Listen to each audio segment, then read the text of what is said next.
Naiz irratian, bigarren kafea.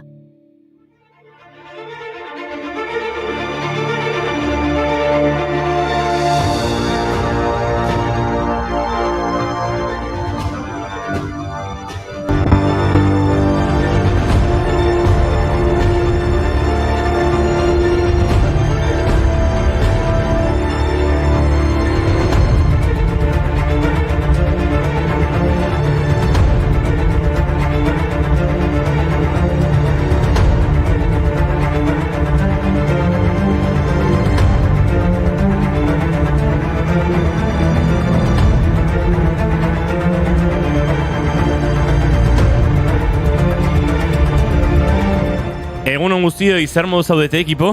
Egunon Inigo, super ondo egia esan. Egunon bai, ni oso pozik, beste ostegun bat, zuekin egotegatik.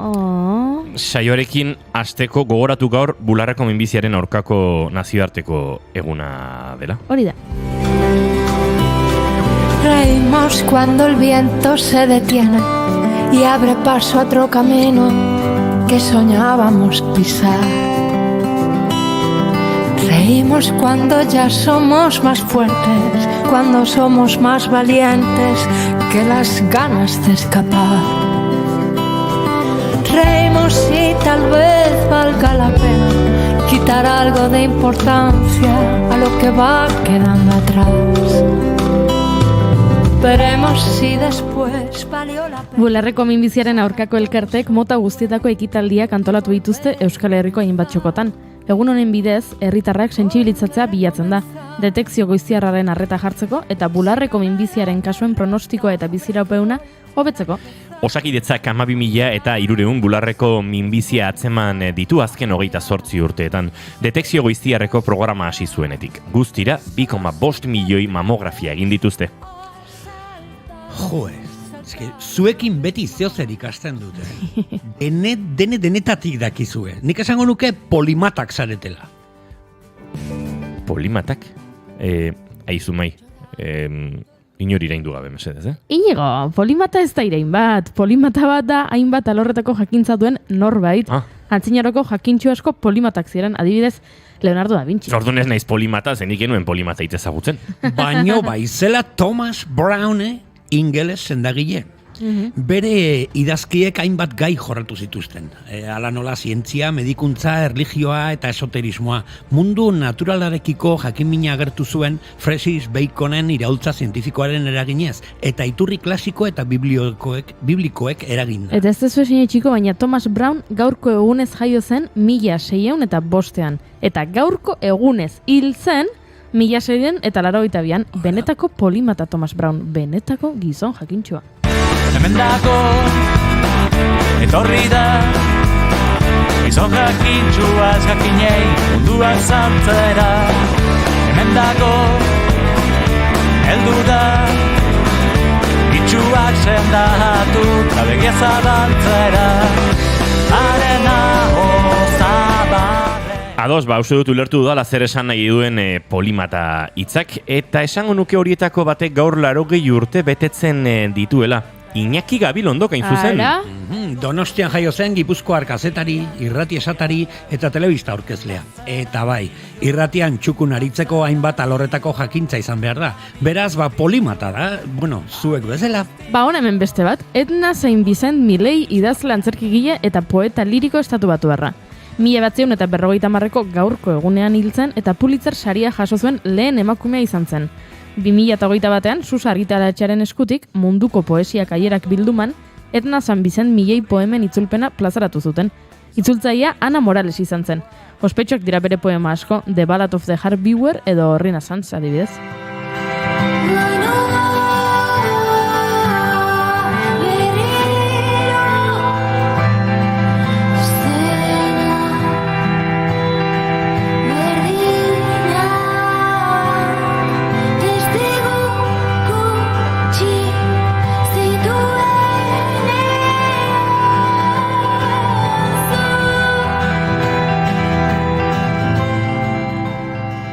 Aizu, eta hitzberriak asmatzen badituzu polimata bat zara baita ere? Adibidez? Ezagutzen dut tipo bat Yahoo hitza lehenengo aldiz idatzi zuena. Edota Vanessa emakume izena asmatu zuena. Eta Gulliverren bideiak idatzi zuen, ezta? Ezagutzen dut bai, Jonathan Swift, polimata handia. Venite tutti, che strana meraviglia il mare ci portò. Venite tutti, è Gulliver grande che il mare ci portò. Addormentato davanti a noi Gulliver grande, è una nera montagna che ci toglie il sole. È Gulliver grande che il mare ci portò.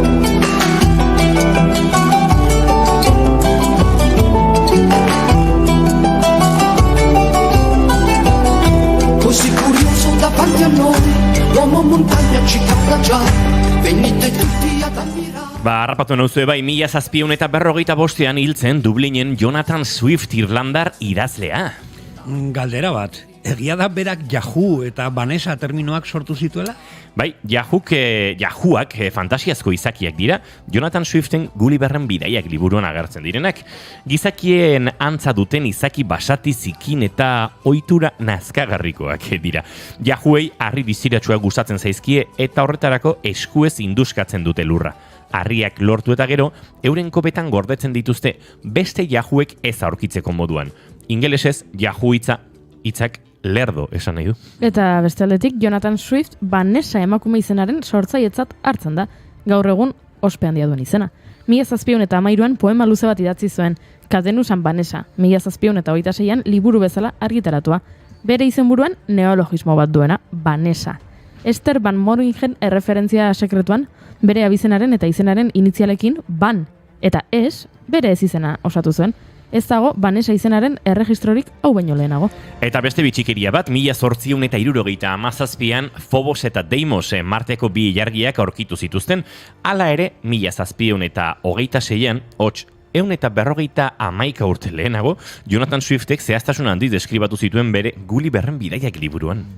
Polimata puska Jonathan Swift. Bere garaian interneta izango balitz, hau izango zen bere emaila. Vanessa abildua yahoo.lerdo. Ipuinen munduan sartu gara dagoenako, kontuz belea datorrela.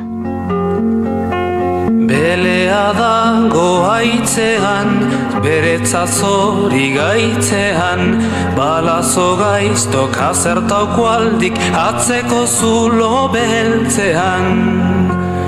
Balazo gaiztok azertauko aldik atzeko zulo beltzean. Gua, gua, gua, beleak lehiotan. Gua, gua, gua, beleak lehiotan. Pelea dago, Gorkan horren kanto bere berreskuratu du, Tira, iraganetik gabiltza baino ja gure mendera hurbiltzen. 1972an jaio zen Tiniolas González, zinema zuzendari gidoigile eta ekoizlea, bere The Raven edo Belea laburmetraia oso ezaguna egin zen. Eta 1931an jaio zen John Le Carré, idazle britaniarra. Bere liburua gehienak gerra hotzeko garaian girototokao suspense eta espioitza historioak ziren. Gogoratzen duzue Tinker Tailor Soldier Spy edo Satorra pelikularen bukaerako kanta? Banik ez? Ez dakit ikusi dudan? Nik genuen gogoratzen, baina audio prestatzen... Ea da. La mer qu'on voit danser des longues des golfes clairs à des reflets d'argent la mer.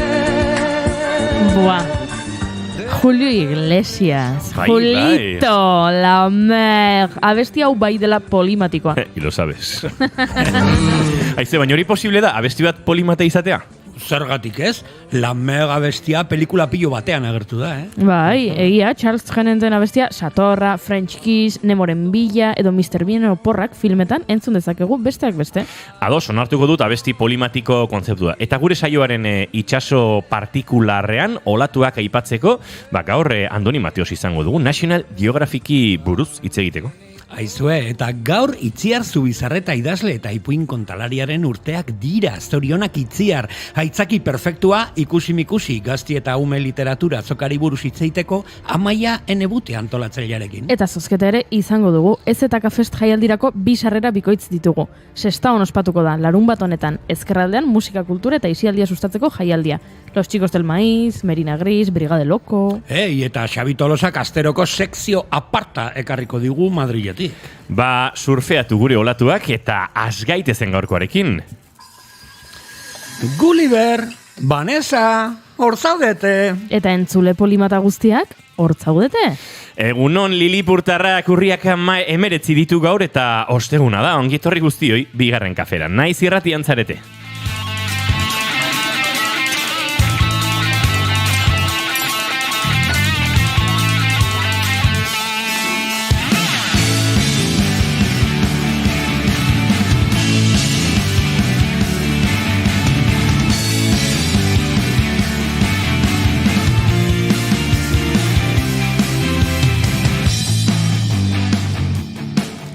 Zuekin, jaun Andreok, Lilipurtarren lurraldeetatik, zuzenean, bigarren kafera.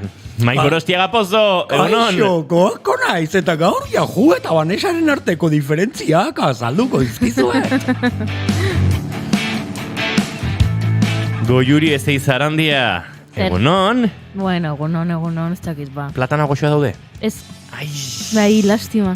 ez baita garaian garaikoa eta nola izaten daba. Bai, baino, ikusi dut deskontua eta eskaintza berezia eta esan dut, bueno, baraziak eta fruta jan egin behar dira, beraz... Kapitalismoak irentzi zaitu. Bai, guztiz. Zuk platanoak baino gustorago. Izketan ari zaizuena Uinigo Asensio Elurbide, gaur bigarren kafeak 647 du, goizak 10 eta 18 minutu, ia 19 izango dira segituan, gaur urriak dituenak bezain beste. Urriak 19 eta gu hemen 3 prest zuekin, Laster 4 izateko eta Laster 5 izateko eta hurrengo 2 orduetan zuekin bat egiteko. Plazer baduzue behintzat. Ongietorri, naiz irratian zarete, bigarren kafean.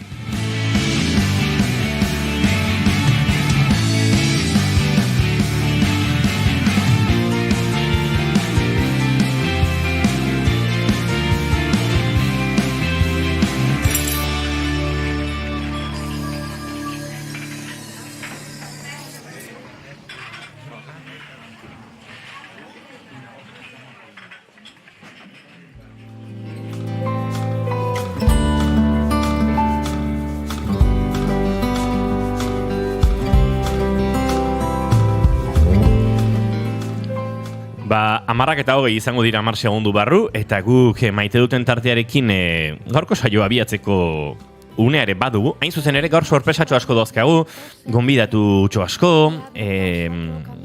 single berri bat estrenatuko dugu gaur goizean zuek entzun dezazuen, zozketatuko ditugu Ezk Festerako 2 sarrera bikoitz, Sestaon izango da larun batean, eta kartel puxka dauka, gauza mordoa, baina tira, maite dutetatik abiatu behar badugu. Nire lehenengo maite duta da kantuak deskubritzea, eta gaurko sarrerarako Maik proposatu duen Luz Casalen kantu honek, flipatu egin dit, txunditu egin hau, eta enuen ezagutzen Luz Casal zerbait entzun dut, eta baina volver a comenzar. Y volver a comenzar, volver a comenzar. Y si gana la derrota, habrá que volver a empezar, apostar aún más alto y comenzar a pelear. Sé que el vértigo se irá, pero solo si te atreves. Eta behin maite dutekin hasi naizela, beste maite dut bat gaurko sarrerarekin lotuta, inoiz onartu diot bigarren kafearen entzuleari, baina espaldi izan zen, denok ditugolako guilty pleasureak, eta nik Julio Iglesias entzutea gozatu izan dut nire bizteako hainbat momentutan, eta gaur lamer jarri dunean Maik gogoratu dut, ai Julito. Saio honetan esan genuen guilty pleasure kontzeptua oximoron bat dela eta ez zaigula gustatzen. Ez, beraz. Plazer txikiak, kutijiak onartu behar direla errudun sentitu gabe. Bira, gauzat esango izuet, Andoni Mateos, egunon. Egunon. Laizter hariko gara berarekin National Geographic buruz, baina tira, hemen mikrofonak irikitzen hasi barra daukago. Gogoan ditut, momentu oso berezi batzuk, gogoan garri diren hoietakoak, parrillada baten inguruan, lagun batzuekin, Hernaniko baserri batean, denak seko euskaldunak, eta parrilla da horren soinu banda, Julio Iglesiasen musika zen. Eta ez dakizu zen momentu xelebreak sortu daitezken, ez? Giroan badago Julio Iglesias lehenengoz entzuten ari den norbait, eta ez duena ulertzen zer gertatzen den, baina parrilla da hoiek, gainera euskal kazetaritzako eta euskal star sistemeko, hainbat jende zebilenan, saltxero kuadrillak, eta dena Julio Iglesiasekin parrilla da egiten, eta oso une xelebreak izaten ziren, baina Has pensado que no te quedaban fuerzas ya ni para respirar. Baina tira, nik maite dut gehiago baditut, gero maite duten sorta edo saio biltzeko, Mai Gorostiaga Pozo, konta iguzu zurea. Bai, nirea da maite dut eta maite dut eza dena batera, porque, maite dut pioa solasaldik, eta adibidez, aurten, denboraldi berri honetan, eta ordutegi berri honekin, bigarren kafean, solasaldi, ez dakit, ja ez dauzkagu, ja ez daukat zurekin Goiuri eta Inigo, leheno Baskalostean egoten ginen, ordu bete mundua konpontzen, kezi hau... Badakizu zergatik, ez da? Ze guk, saioa bukatuta 12 gero, bazkaldo egiten dugu. Eta ni juten ez korrika una datorrelako ikastetxetik, vale? Alda, nire puntxoa badaukate, baina izugarri gustatzen zait, ez dakit gaurko albistei buruz, eta horrelako zea, adibidez, gaurko efemideetan deskubritu dut fitogeografo bat, Carl Troughton, eta aitzaki horrekin, Andoni Mateo datorrela eta esaten du, haizu zera fitografo bat, inoiz ez nuna entzuna, hori, ez, kontzeptu hori. Edo adibidez hori, zuka ipatuzuna. Nik esan bizut, adibidez, Eñote Lorritak badu geografia kantua. Erabiltzen dugu normalean Andoni orkesteko. Fitok egingo balu geografia kantua. Fitogeografoa genuke. Egoki izango zen. Edo adibidez, Luz Casalena, edo Juliona, Bestiena, ez dakizer, edo zein gaia. Maite ditut, solasaldiak, eta pena ematen dit gehiago zizatia. Kontziliazioari egin barko diogu lekutxo bat, eta haizu, alai gurekin bazkaltzera etorri dira, beste? Ona, berak bauka gaiak solasaldin aritzeko. Hori nola zan hitza, ja naiz gogoratzen ikasi dut. Fitogeografa? Ez. Polimata. Polimata. Alai polimata. Zemat urterekin? 10 urte. 10 urterekin. Eta ja polimata da. Bueno, Goiuri izena zure maite duta? Pentsatzen dut, dagoeneko, honezkero entzungo zenutela, larun bat honetan manifestazio nazionala antolatu duela herri ekimen batek, Gernika Palestina izenpean, urriaren 21, esan bezala larun batean, bosterdietan Antiguoko tuneletik abiatuko dena, Gazako sarraskia gelditu lelopean, Palestinari elkartasuna adierazteko asmoz, eta manifestu bat egin dute. Manifestua, hainbat, baztakit, Olat Salvadorrek, edo Maider Galardik, edo, idazle, abeslari, ikertzaile, askok sinatu dute, eta Twitterren bolo-bolo ibili da azkeneko egunetan. Bai deialdia eta baita ere manifestuari eginiko kritika pare bat. Eta ikusi dut nik Twitterren jendea bazebilela nabardura horiek eztabaidatzen, ez? Eta ingelesez badago esaldi bat dela The Devil is in the Details. Nabarduretan dagoela deabrua.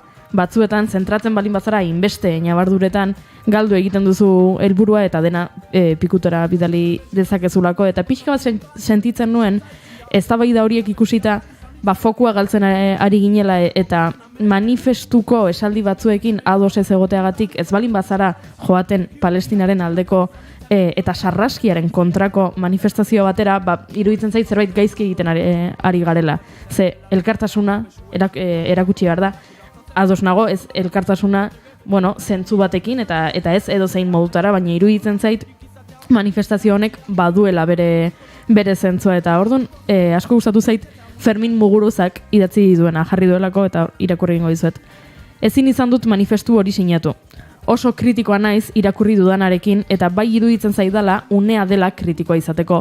Ordea, larun batean Antiguotik bandera palestinarrez jositako manifestazio bat zabaltzea mundurat beharrezkoa iruditzen zait. Beraz ni, noa.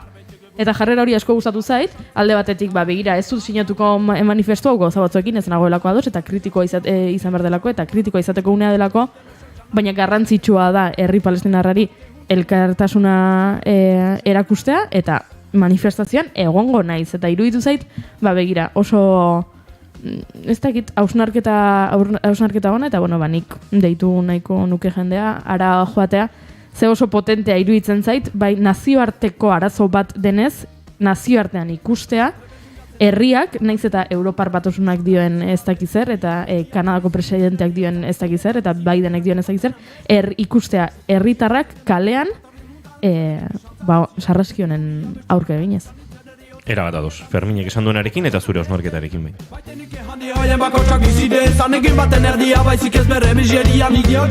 Hemendik txata badaukagu dagoeneko festa giroan, egunon gaztiak, gaurko alkandorare aski politia inigo, eskerrik asko indioker, Edita Brokosek bota dibor egunon emotikonoa, edo kaixo emotikonoa, egunon Liliak inigo alkandora erra nonbait daude zure alkondarak, nonbait, ez dakit.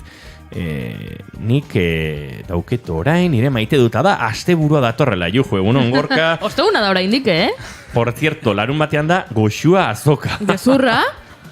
Gezurra? Ez da larun batean Goxua Azoka, Gorka? Esan mese, galdera zen. Galdera ikura jarri, Gorka. Juteko erosi eta jan. Ez, larun bat honetan mikologika Azoka da. Tolosan, hori da, ez Goxua. Mikologiko da, ontioak eta horrelako. Perretxiku.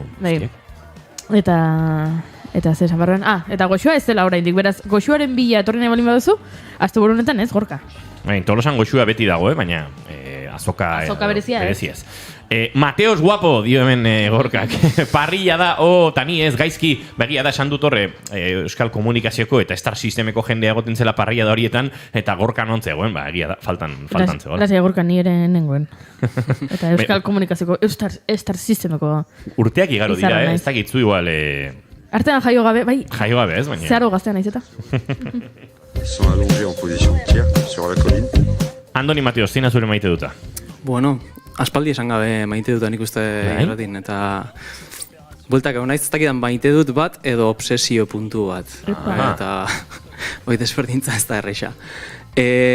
Daukat ohitura, juten naizen ero herri berri batea, herrialde berri batea, eta berdin dit zeizkuntza dan bertakoa. Daukat mania bat edo obsesio puntu bat, liburu bat erosteko.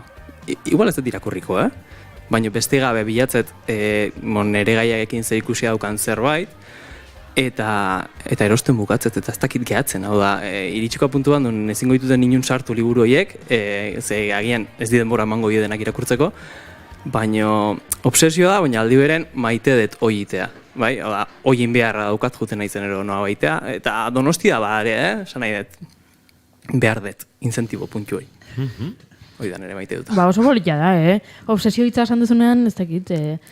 Impulsiboki jaite duzu zerbait dalago, ez dakit. Zerbait itxusiagoa, pentsatzen nuen, ez dakit beldurtu egin, baina oso ohitura politia iruditu zait. Bai, egia esan niri ere iruditzen zait, naiz eta ez dudan ohitura hori gehiagi praktikatzen, behar baino gutxiago. Aizue, maite duten sorta amaitzeko, beste gonbidatu berezi badaukagu gaur bigarren kafean, iniz aitortu dizugu, etxeontako, laguna ere badela, ertzatik inguratzen zaio bigarren kafeari bizitza esanezin proiektuko lider eta sortzaile den Janire Arantzaberi, eta gonbidatu dugu, aitortu dizuelako, kontatu dizuegulako lehen, eta atzo ere esan genizuen, gaur, bere bigarren diskoko lehen aurrerapen kantua entzungo genuela. Janire Arantzabe, egunon, eta ongi etorri bigarren kafera, berriro. Egunon. Ondo altzaude, urduri, disko bat zeratzeak zuten dituen giro horietan, ez?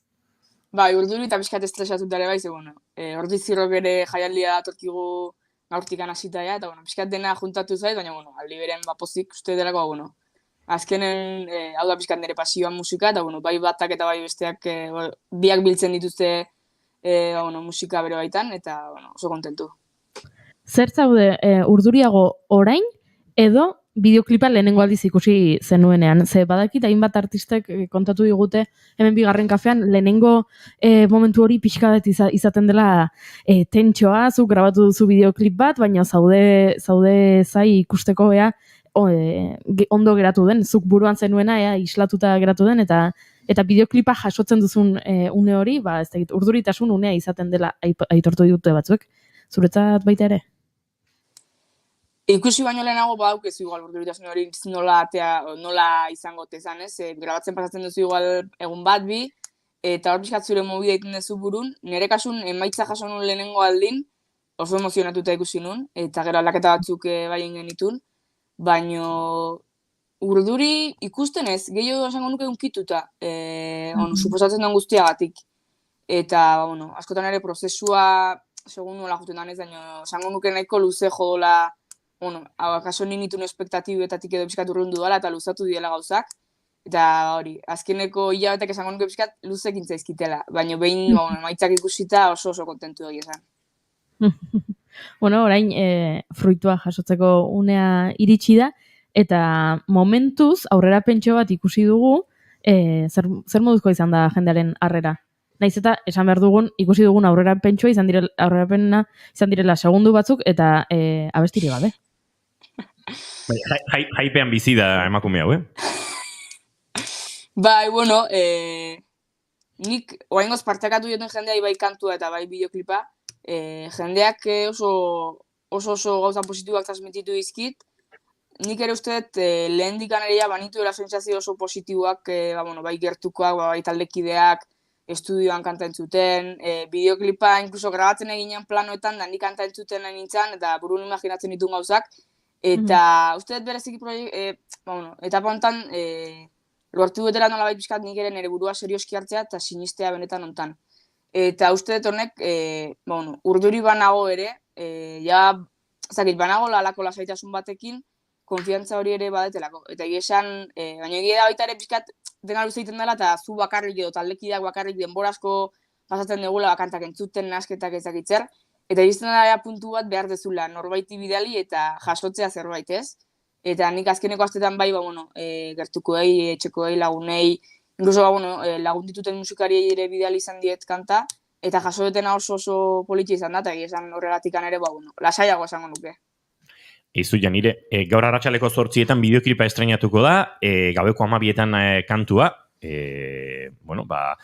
plataforma digital guztietan, baina badago goza bat, pixkat erotuta naukana Z generazioarekin, goiuri, ze atzo Janirekin hizketan esan zidan, aizu, gero geratuta nago, bideoklip honen zuzendariarekin, etxe hontako oso gertuko ere badugun Imanol González Gurrutxagarekin, bideoklipa jasotzeko. Eta pentsatu nun, ara, teknologiaren garaian paketeria bezala, bideokliparen bila fisikoki doan horbait. Bakizu ze gertatzen den, Ariana Grande abeslariak 3 bat aldiz esan duela, diskoa kaleratzea nengoen, eta abestiak hackeatu, filtratu dira, eta beraz diskoa ez dut aterako. Eta hori 3 bat aldiz gertatu zaio, orduan nik pentsatzen dut agian esan ezin berdina gertatu zaiola, hau da, bideoklipa hain preziatua da, agian WeTransfer bidez bidali ezkero norbaitek lapurtu eta behar baino lehenago argitaratuko zuken, eta orduan hori ez dugu nahi. Hori gertatu da, Janire, ez demontre. Ez, filtrazioekin zer ikusirik, ez dut uste hain interes gehiagi du nik hau filtrazen. Hori Imanolen kontuk izan dira, zuzendaria, hortxe dezu eta galetuiko dira, baina hori, bideoklipak pixu desente zeukan, orduan, beak esaten zian, moitzeko alako tamainuko artxibok eta ez dakiz zer, bezala disko gogorren gortutzea txukun, eta ni, como una mandada, junintzan hor txintxo, gauza, alik eta ondo enitea. Ondo, zuzendariei kaso egin behar zaie, eta bakoitzago bere maniak eta bere zitasunak, eta izu.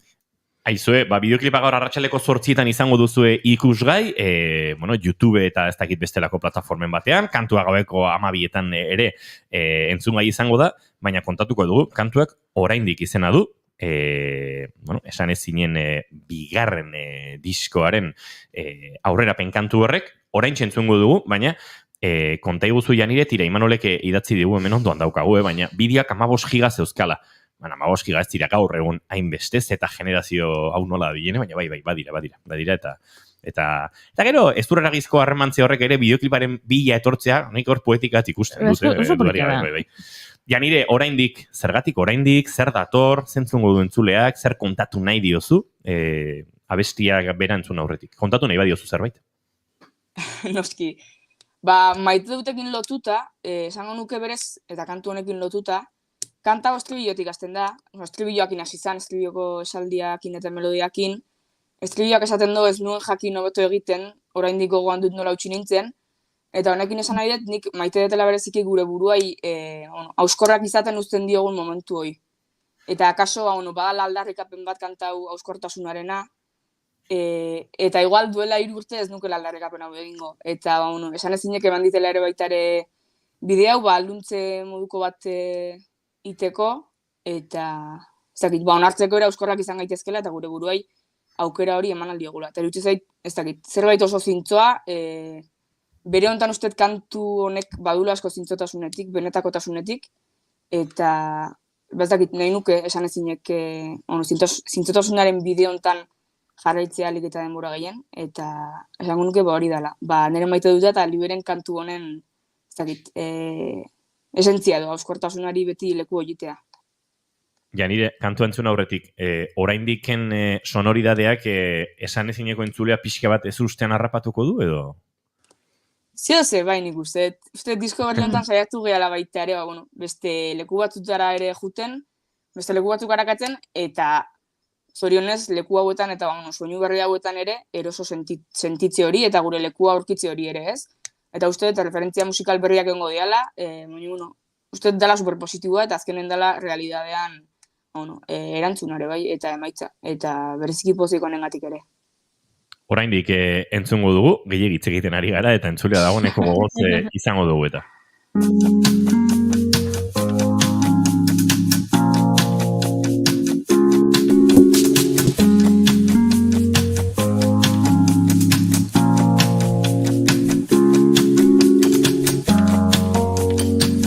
Zure parean duzun telebista itzalita zen, ingeradan ikusi duzu, zure itzala itzaltzen, argia eta iluna, dena berdina zen, ta beste behin, isilik erori zinen, ta orain hemen, isilune hau zaintzen, ta orain hemen, isilune hau zaintzen, enuen jakin hobeto egiten, oraindik gogoan du nola utzi nintzen, nola utzi nintzen, enuen jakin hobeto egiten, oraindik gogoan du nola utzi nintzen, nola utzi nintzen.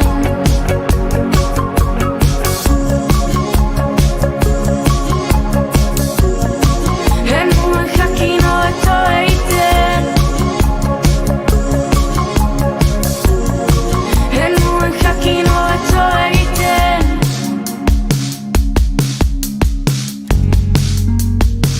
zuri kantatu nahi nizun, kontatzeko hauskortasunak, hartu ninduela, denbora gehiegi zen, ta dena ez ezaguna zen,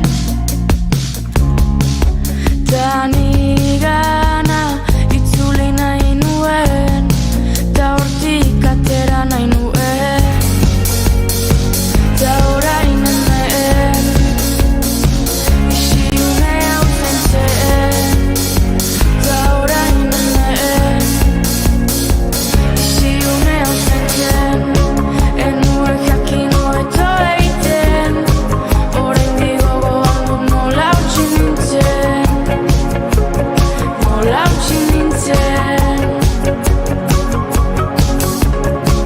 enuen jakin hobeto egiten, oraindik gogoan du nola utzi nintzen, nola utzi nintzen,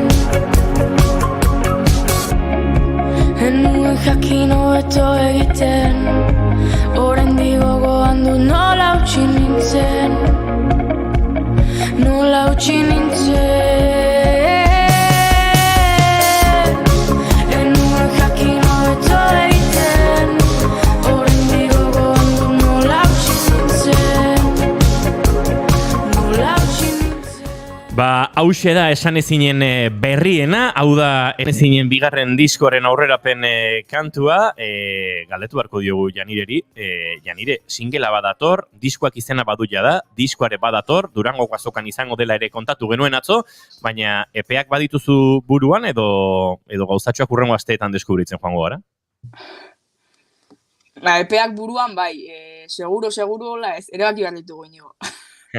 Baina bai, nik uste urrengo astetik aurrera ja esateko modun izango dela, epe zehatzagoak ja, azaro bukaera aldera azoka baino lehenago fijo egongo dela diskoa, eta horretik beste singelen bat egongo dan edo ez, hori ere erabakitzeki oraindik, pixka gauzak datozen bezala uste, erretreatu bat diskoa bera ere badala oso momentukoa edo alako zerbaiti oso lotuta doan zerbait, eta nik uste singelekin eta epeekin eta datekin eta guzti hau, hola tokatuko dela baita ere.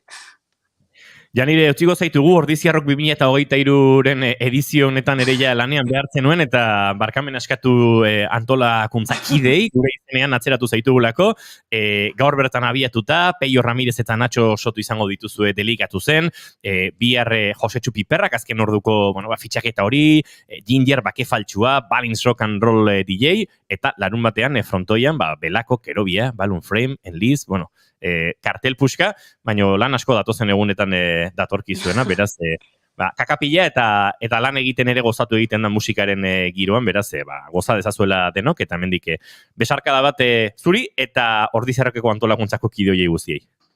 Mi esker, besarkada bana zuei, aio. Agur. Goaz aurrera bigarren kafean, goizeko 10:43 minutu, zuzenean, naiz irratien.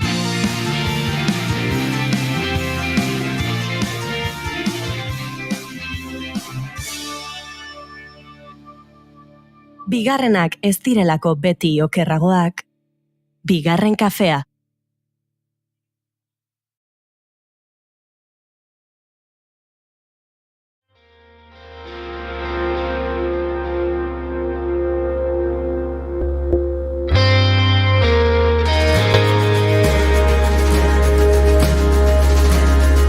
Batzu sorlekutik urri 16 minutu goizeko 11:00 bagoaz bumen atzeratu, gauza asko zuekin elkar banatzeko, gogoratu ezk festerako sarrerak ditugula zozketatzeko, eta bertan parte hartzeko, soilik kontatu behar diguztuela, ze talde ikusi nahiko zenuketen. Gerora ere berriro gogoraraziko dizuegu, baina gaur saio amaitu aurretik jakin hartziko dizuegu zeintzareten zozketako irabazleak gure txatean, gure WhatsAppean, gure sare sozialetan erantzun dezakezue, kartela begiratu eta norden zuek gustoko duzuen taldea, eta gaur bertan esan da bezala bi zozketa bikoitz sextaun izango den ez festerako. Eta zuk, ze talde duzu gustoko?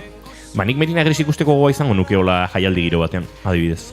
Niri gustatuko litzaidak ikustea Las Shakespeares. Shakespeares. Eina Otelorritaren geografia kantuarekin agurtuko dugu berriro Andoni Mateos, hemen goiz osoa gurekin pasatzen ari da, kafe bat nahi duzu, Andoni? Bai, igual ondo etorriko zen. Kafetxo bat aterako dugu Andoni Mateosi segituan, baina esan da bezala, horreratu dugu, duela bi astetxo, aipatu genuela, hola zeharka bazen ere National Geographic eta Gipuzkoako eta Euskal Herriko, Euskadiko hainbat herri aipatzen zituztela, eta pentsatu genuen, ara, Andoni, eta zer dago honen atzean, zer da National Geographic? Edo zertzen, eta zertan bihurtu da. Ze iraganera begiratu behar da, dagoeneko, uste dut, geografian eta beste alor askotan ere, oso erreferentziazko izan zen aldezkari bat ulertzeko, ezta? Bai, azkenen bihurtu da entitate, elkarte internazional, ezta, mundu mailan oso ezaguna. Eta sorrera 1888 urten dauka, hau da. Bat sortzi. Bat sortzi.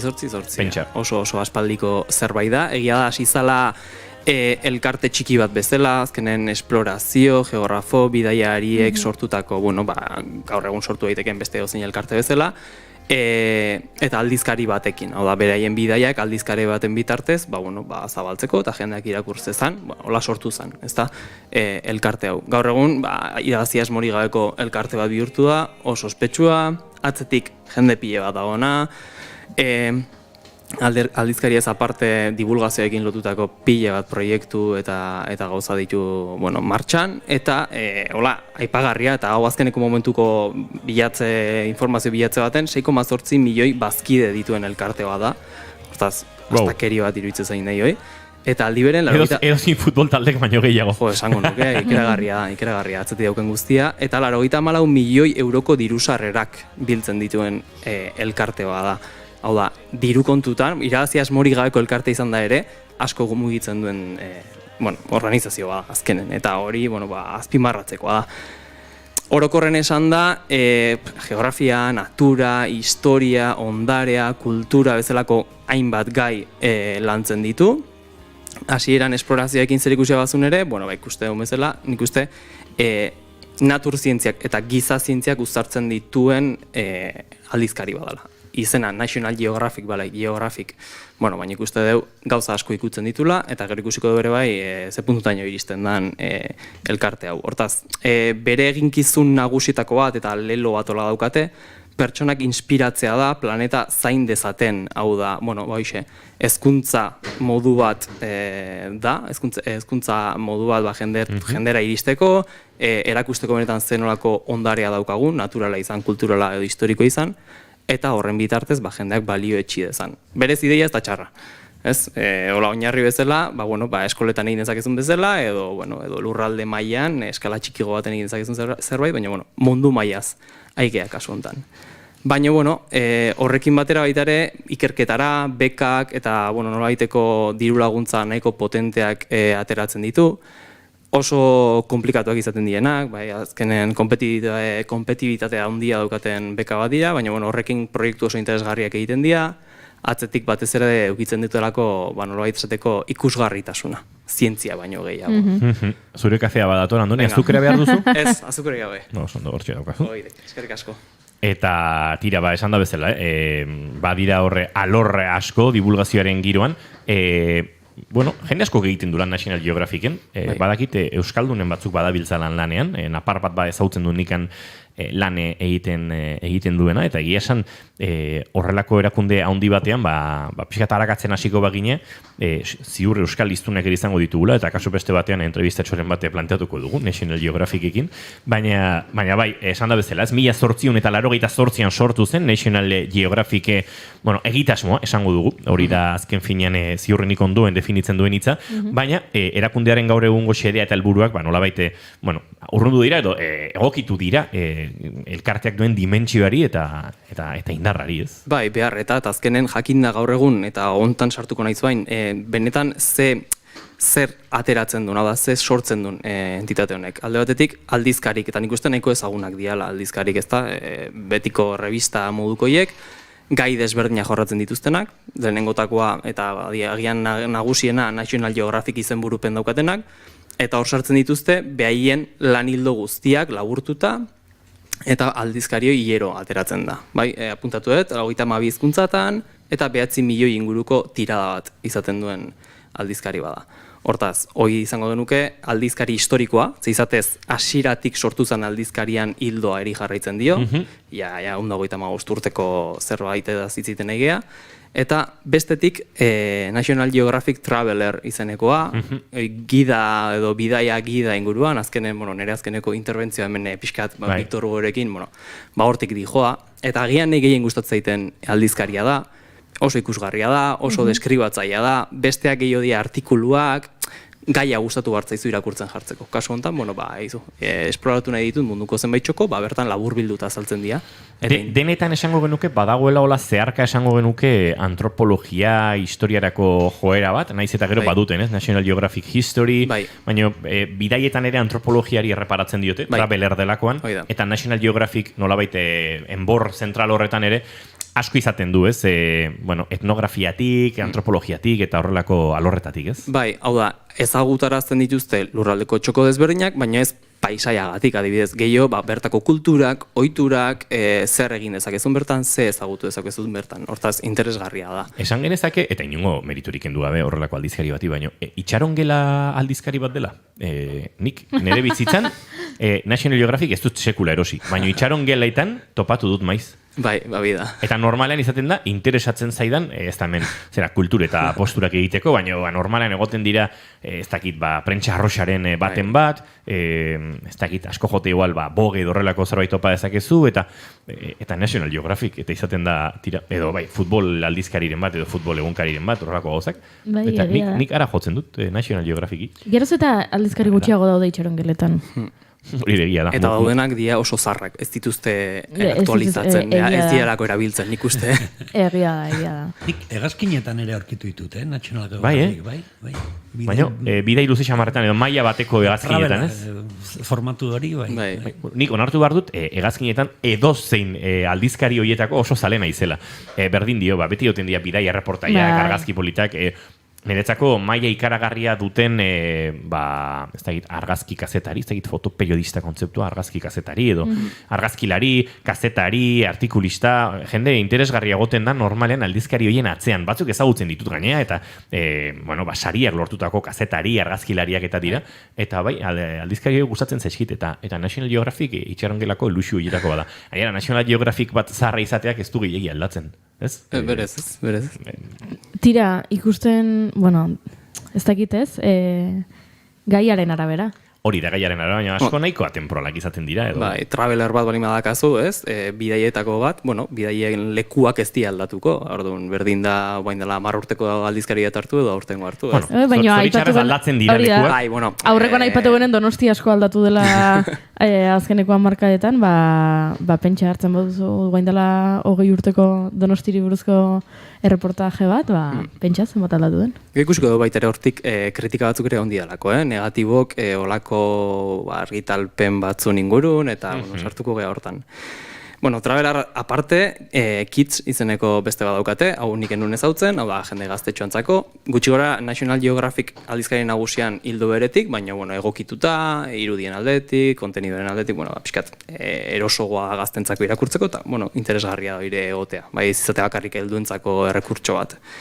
Eta historia, hau da, historiari zuzendutakoa, nik etxen dituten bakarrak uzat historiarekin lotutako badiela, eta horiek bai dia sakonak, ikerketa edo, deskribapen oso luzeekin, eta irudi askoekin. Nik asko balion jartzen detena da, irudi asko dauzkaten aldizkarik diela, eta erakargarrik diela, kasu honetan ikusteko eta irakurtzeko. Hortaz, orokorren aldizkarik daukaten lanketa edo, helburu nagusia bai da, behiek transmititu nahi duten hori, nolabait era visual batean eta kasu honetan gaien arabera aldizkari desberdinekin transmititzea eta azkenen helburua, nahiko positiboa dela esan daiteke. Aldizkari ez gain, divulgaziora, baina ja ikusentzunezko alorren sartuko ginateke, eta nik uste denak daukagula telebistan kanal bat, ez? National Geographic kanal bat. Gero ze kontenido mota botatzen duten, hori beste historia da. Baute dakigun ere ze botatzen duten, baina pasoan ez noiz pasagea. Ez dakit ordu asko pasaitu hor ikusten, baina paso hortik indeun noiz bait.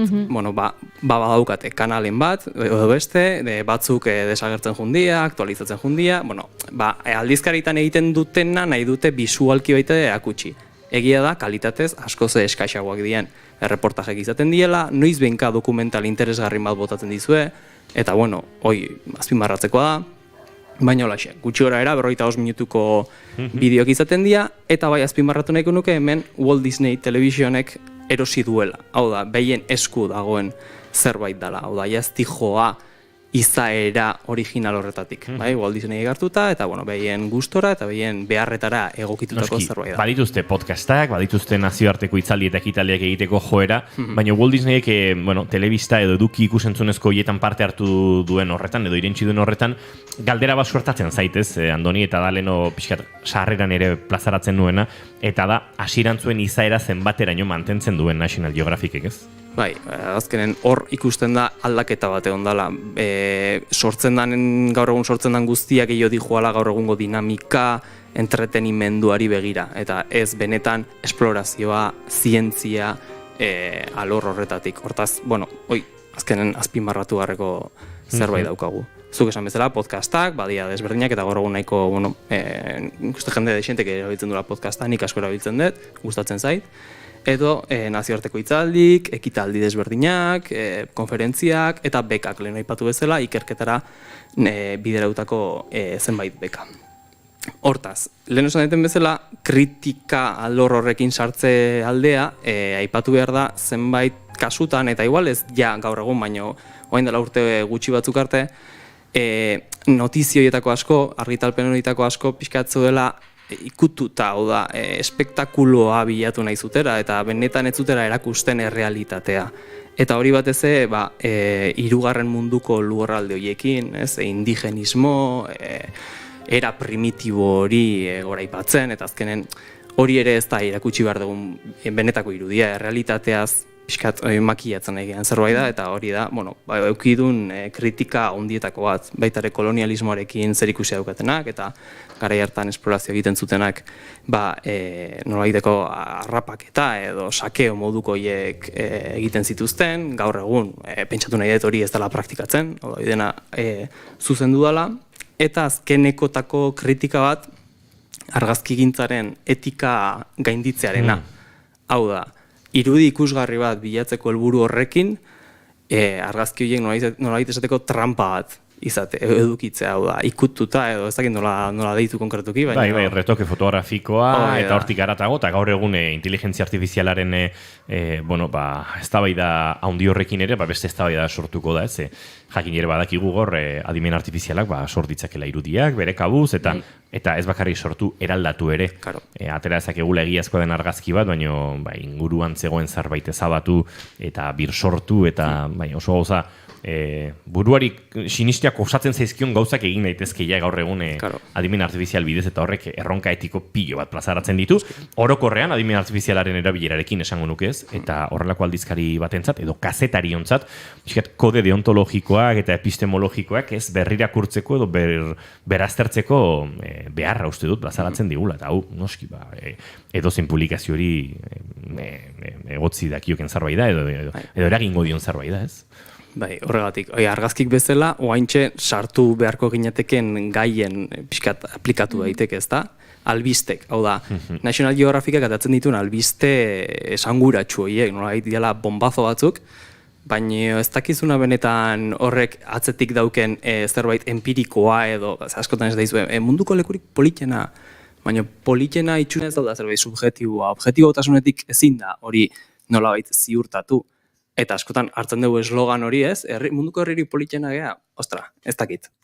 Hoi pixkat aztertu behar da eta osnartu behar da, eta hoi joa lotuta, baina dela abuztu kairalden, uste datera zan albistearekin, non Tolosako herria, Euskadiko herri desberdinen artean, mundu mailan herririk politenetariko bat, zela adierazten zuten. Gero hortik oso gutxire agertu ziren, Gipuzkoako beste herri batzuk, eta ondoren Euskadiko, autonomia erkidegoko behintzat beste herri batzuk, horrek susmoare ematen digu, norbait asko fijatu dela autonomia erkidegoan. Arraroa da, ez dakite, Hondarribia hain edertzat jotzea, eta Donibane Lohitzune ez egotea zerrenda horretan, edo Biarritz, edo kostari jarraik esan nahi dut, zeneretzat Donibane Garazi ere ikaragarri ederra da, naiz eta barrukaldean egon. Tira, segituan hitz egingo du honen guztiaren inguruan, baina naiz irratiaren estudio zentraletara goaz, antxe daukagu Egoi Belategi lankidea, azken ordukoa gurera ekartzeko prest, Egoi Belategi, egunon? Egunon baita zuei ere, ordu honetan denok Gazara begira, gabo honetan 30 lagunetik gora hil dituztelako eta gutxienez 21 lagun zauritu Gazako zerrendan etenik ez zuten bombardaketen ondorioz. Turkiaren eta Palestinaren arteko adiskidetasun ospitalea Gazako zerrendan dauden 9.000 gaixori minbizia hartatzen dien zentro bakarra medikamenturik gabe eta errekairik gabe geratzen ari dela ohartarazi dute. Ia 3.980 palestinar hil dira dagoeneko Israelek Gazan egindako erasoetan, zauritutakoak 12.500 inguru dira Zisjordania okupatuan berriz urriaren 7tik, 74 palestinar hil dituzte eta 1.284 zauritu daude gutxienez. Haiei gehitu behar zaizkie Hamasen oldarraldiaren ondorioz, Israelen baieztatutako 1.300 heriotzak eta baita 4.500 eta 72 zaurituak ere. Txikizioaren tamaina izugarria da dagoeneko Gazan, Israelek 98.000 etxe bizitza unitate baino gehiago suntsitu edo kaltetu baititu gai humanitarioak koordinatzeko Nazio Batuen bulegoak jakitera eman duenez. Palestinarrak Gazako hegoaldera lekualdatzeko Israelek emandako aginduak 1 milioi desplazatu baino gehiago eragin ditu jada. Horitatik 513.000 inguru UNRWA, palestinar iheslarientzako laguntza eta lan bulegoa agentziaren egoitzetan daude babes hartuta. Agentziak emandako datuen arabera, urriaren 7tik agentziako 14 langile zendu dira aipatu bombardaketetan. Batira, Gazan sarraskiak etenik ez duenean, diplomazera begira ere bagaude eta esan behar, saiakera nahiko kamutsak izaten ari direla Gazako herritarren gutxieneko beharrizanak bermatzeko ebazpen garrantzitsua eraman duelako Brasilek Nazio Batuen Erakundeko Segurtasun Kontseilura propio hizkera lausua baliatuz estatu guztien babesa lortzeko helburuz. Geldialdi humanitarioak eskatzen zituen horrek gutxieneko laguntza sar dadin Gazara, honen alde ere ez duela egin Washingtonek. Colleagues, the United States is disappointed this resolution made no mention of Israel's rights of self. Bi argudio kontrajarri eman ditu enbaxadoreak ezezko hori azaltzeko Israelen defentsarako eskubidea ez dela aipatzen mozio horretan batetik, eta orain arteko sarrasiari bide emanez diplomazeri aukera eman behar zaiola bestetik. Esan nahi izan du Linda Thomas Greenfield, Estatu Batuek Nazio Batuen Segurtasun Kontseiluan duen bozeramaleak. And support direct diplomacy efforts that can save lives. The Council needs to get this right. Diplomazia kontuekin gaudela, txamponaren beste aldean bitartean.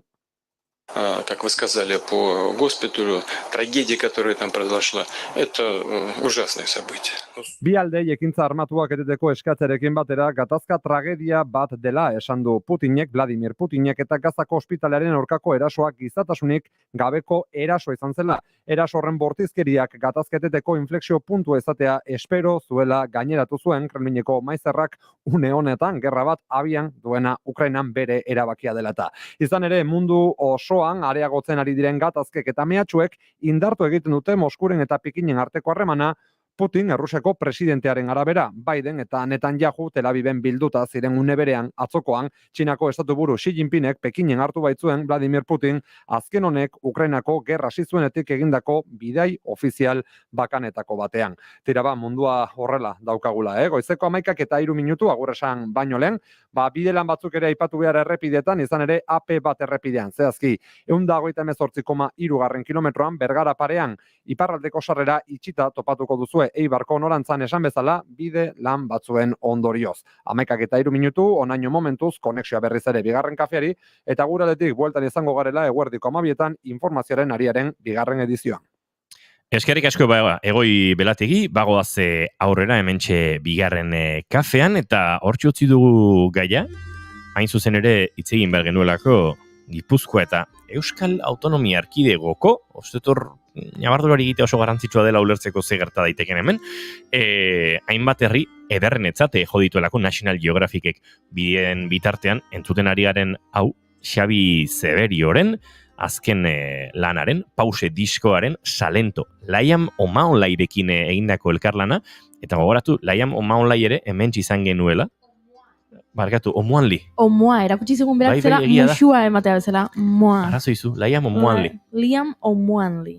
Gure pianoan egin zuena, egunen batean berresforatu beharko dugu, ze ikaragarri ederra izan zen, eta gurean izan zen, musikari talentu duna. Xavier Zeberiorikin kointzidutu zuen, Amaia abizenarekin lagundu jazu, Goiuri? Amaia Elizaran. Elizaran dantzariaren proiektuan, eta elkarlan hau osatu dute pause diskorako. Xabi Zeberio eta Iñar Sastre, pianista erraldoia, gurean izango ditugu, datorren asteazkenean elkarrizketa akustikoan.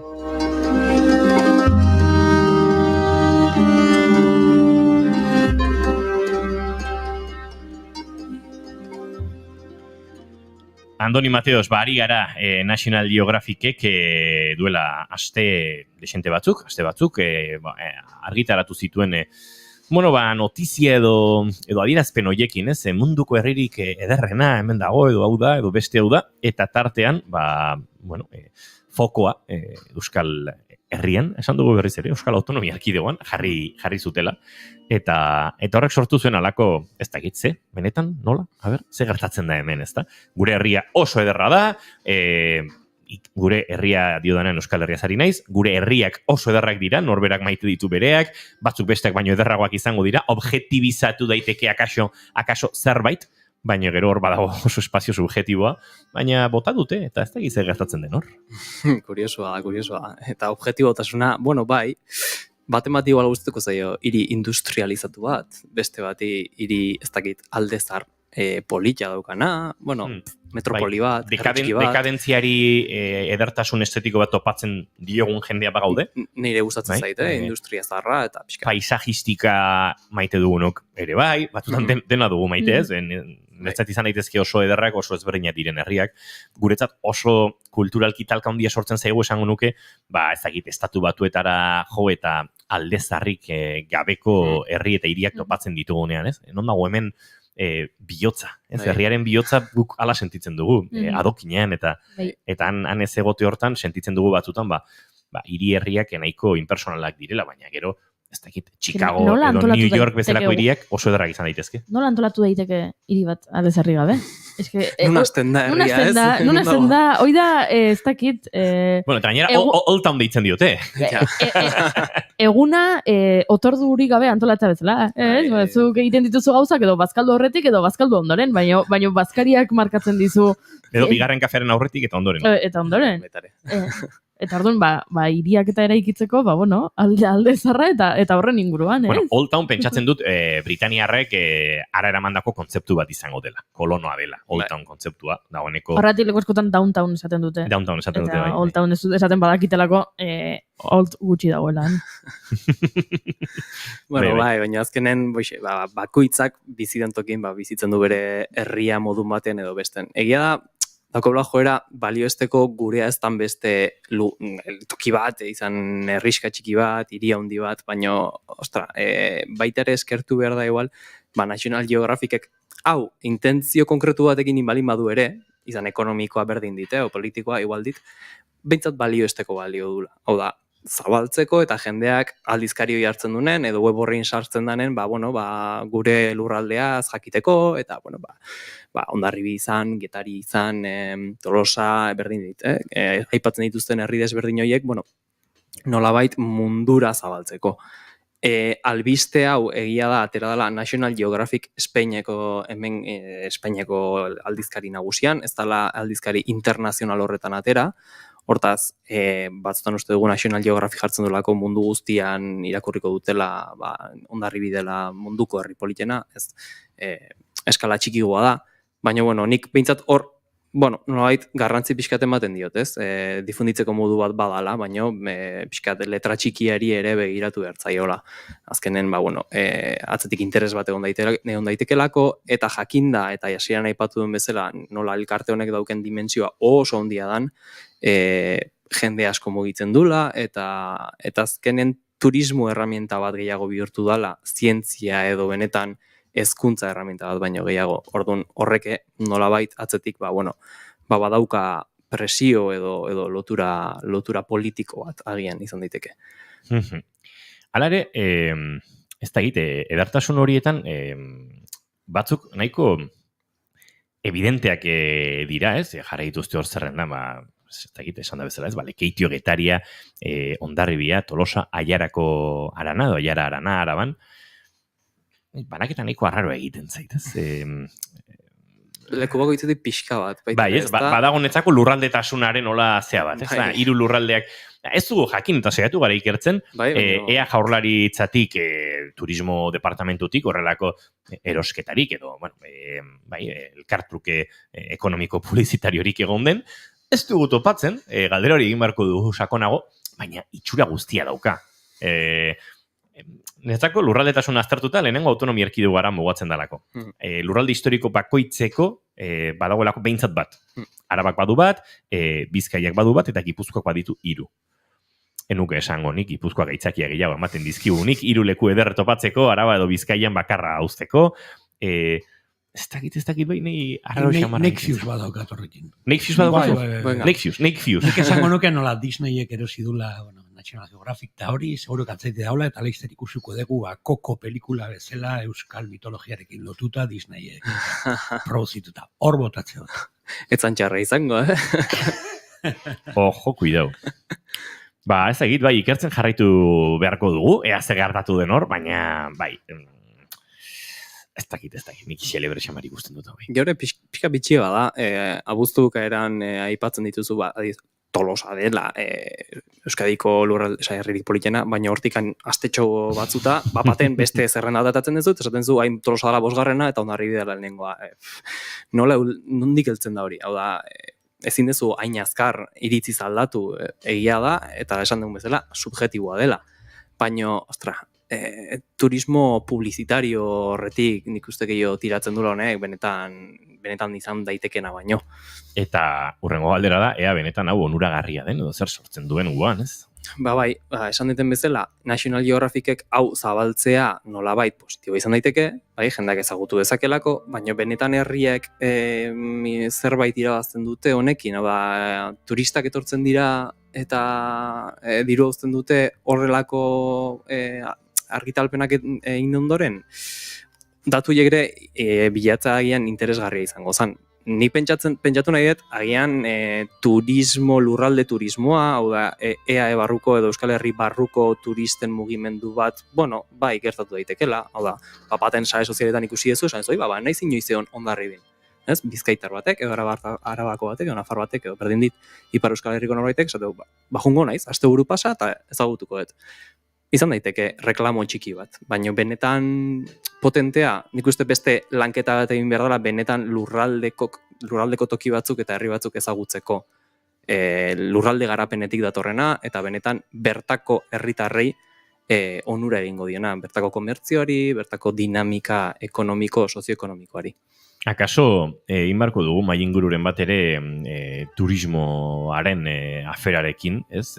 Uste dut gero eta gehiago nabaritzen ari garela, barnekaldeetan, ohiko turismoa jasan ez duten herrietan, Donostiaren eragina nabaritzen dela Gipuzkoan, ez dakite, akaso Gaztelugatxeren eragina eta Bilbo hiriaren eragina Bizkaiko besteen bat tokitan, Araban ere nabari dutela, ez, indar hori, Gazteizek egindako hainbat apostoekin, izan Green Capital edo bestelakoak, eta hori gertatzen dela, Nafarroari akaso gertatu izan zaiona San Fermin festaren inguruan ere, Iruñaren festaren inguruan, eta, hauek guztiek zaeragin izaten duten, baina uste dut hor badala akaso Donostia, ez, pixkate arazoaren edo fenomenoaren erdigune, eta halako hausnarketaren bat egin beharko dugu, ze hori gertatzen ari da, turismoa areagotzen ari da, orokorrean, akaso hori geldiarazi daiteken, baina bai horren inguruan osnartu eta politika egitea eskatu beharko da, eta hori aztertu beharko dugu, baina horrelako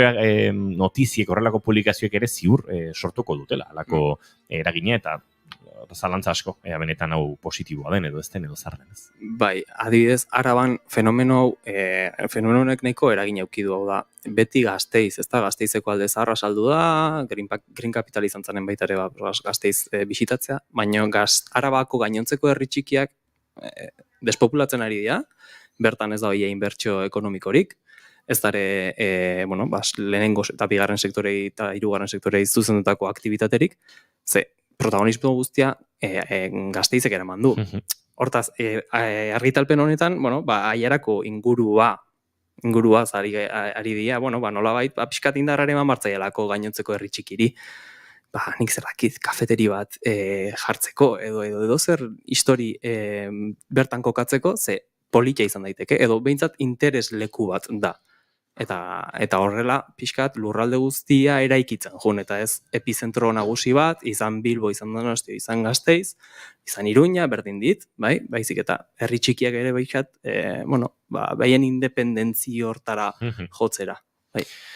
Uste dute hausnarketa sakona egin dugula, baina hausnartzeko honek emango dizkigu mila itzaki, eta esan da bezala ez, neurri batean turismoaren eraginetik eta bestein bate alorretatik ere heldu beharko diogula gaiari, baina gaurko uste dute aurrera egiteko moduan bagarela, Andoni, ez da egitazpimarratzeko ideiaren bat geratu den hortik, edo uste dut guzti ere heldu diogula ez? Nik uste dena landu dugula ondo, eta ondo aztertu dugula eta hausnartu dugula National Geographic bezalako elkarte haundi baten ingurun.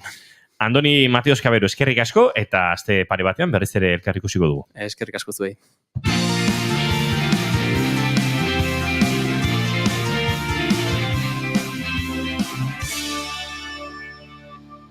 Bigarrenak ez direlako beti okerragoak, bigarren kafea. Goizeko 11 eta 16 minutu oraintxe zuzenean naiz irratian bigarren kafean eta gu bagoaz aurrera arnasik hartu gabere. Bueno, arnas hartuta, baina bixi. Bigarren kafean, naiz irratian, iritsi da ametsak egia bihurtzen diren txokoa. Nire sekzioa, zure sekzioa, denon sekzioa. Xabi Tolosa naiz eta astera doa sekzio aparta.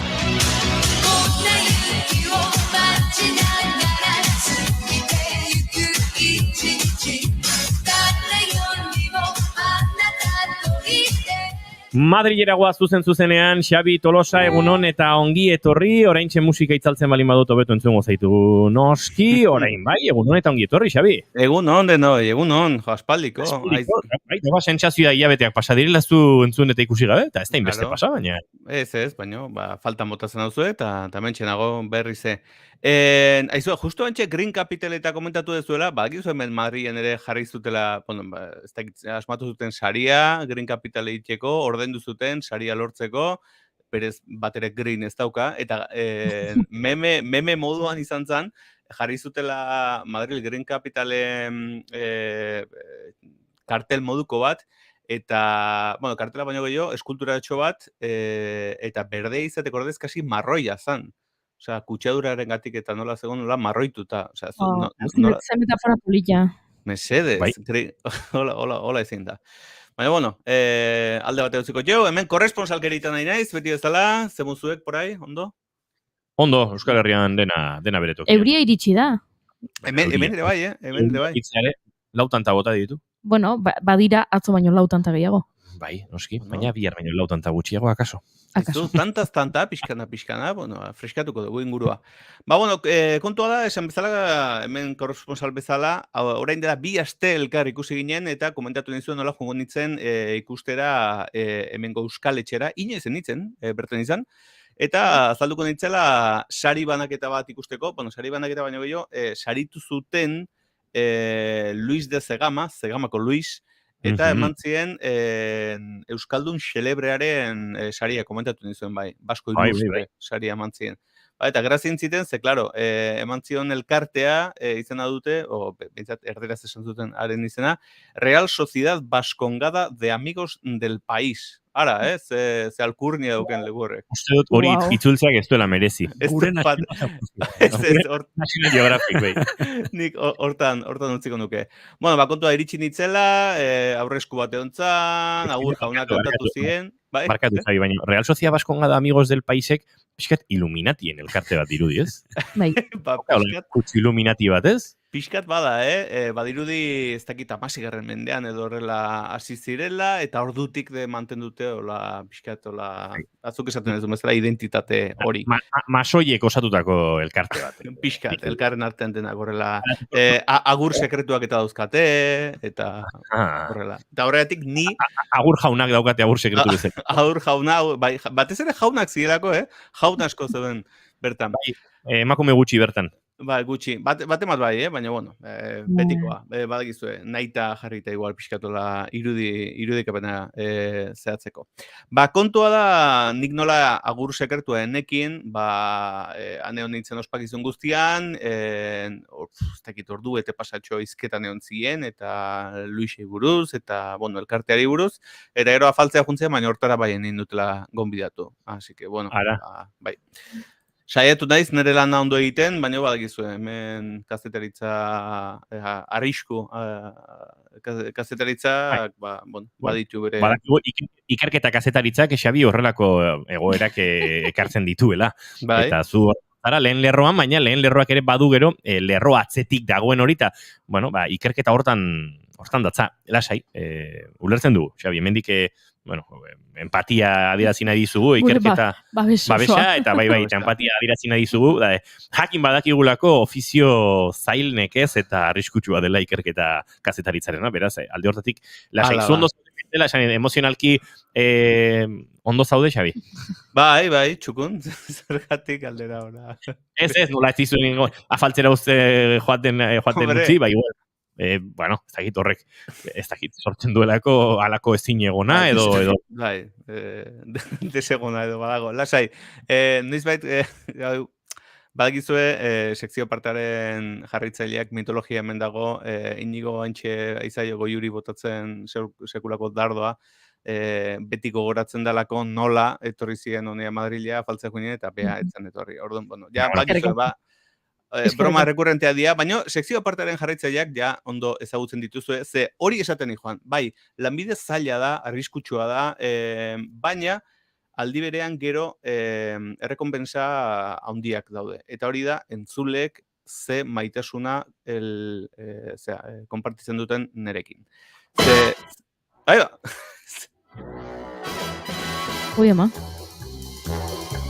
Bueno, ez dakit zertazten horre, baina ondo. Pixkat zure ikerketa kazetaritzarekin lotu nahi genuen hau, baina arazatxo bat izan du, eta volumena uste baino indartxuago entzuten hasi da, baina... 007 beldurgarria, Bai. Bueno, ba. Hortxe, pixka bat, Xabi Tolosa ikerketa kazetaritza giroan. Hori da. Ba, esaten joan bezala, zer dauka sekzio honek aparte izateko, zer dauka apartekoa batez ere, da komunitatea egiten degula, bale? Sintonian bertan, ondo esaten da, ni nahi sekzio aparta, o nerea da sekzio aparta, zuena da, denona da, azken finean. Eta, gogoratza balin bazerate...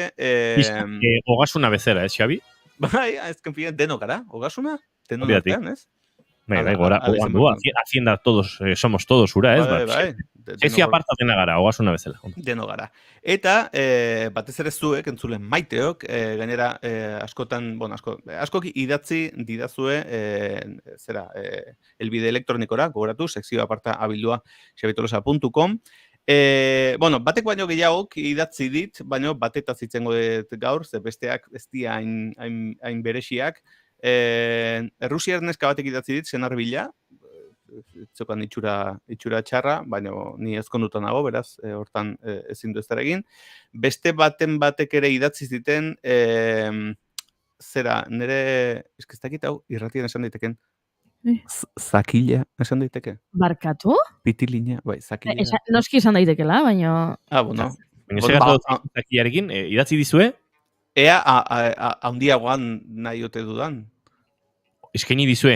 Eskaini, eta nahi aldezu handiagoa izatea zute zakila. Hori ez da inarraroa, esan nahi dut. Teletiendako garaioietan gabaz eta anuntzio asko ziren Aramis Fuster zera saltzen. Tarota, ez? Tarota, zakila handitzeko Yes Stender famosak eta esango nuke, pixkate, Estepan Aldamitz zela horren alternatiba. Guretzat, Euskaldunok bagenuen, Estepan Aldamitz ikus entzuteko, bai, bakarrik besterik ez, baina hori izan. Insomnioaren antidotoa hori izan, Aramis Fuster, Andropenix, Estepan Aldamitz.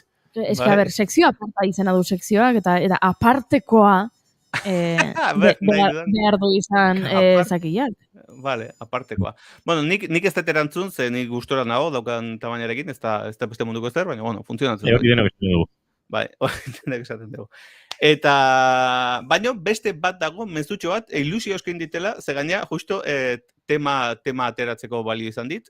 Eta, idazle batek, Jon Txuk, esaten du, kaixo Xabi, Halloween, aber gustoko deten, mozorretuko zara, galdetzen dit. Eta nik usten, nahizula ideiak eta ematea, orain Halloween badatorrela, eta hortaz, hitz egiteko.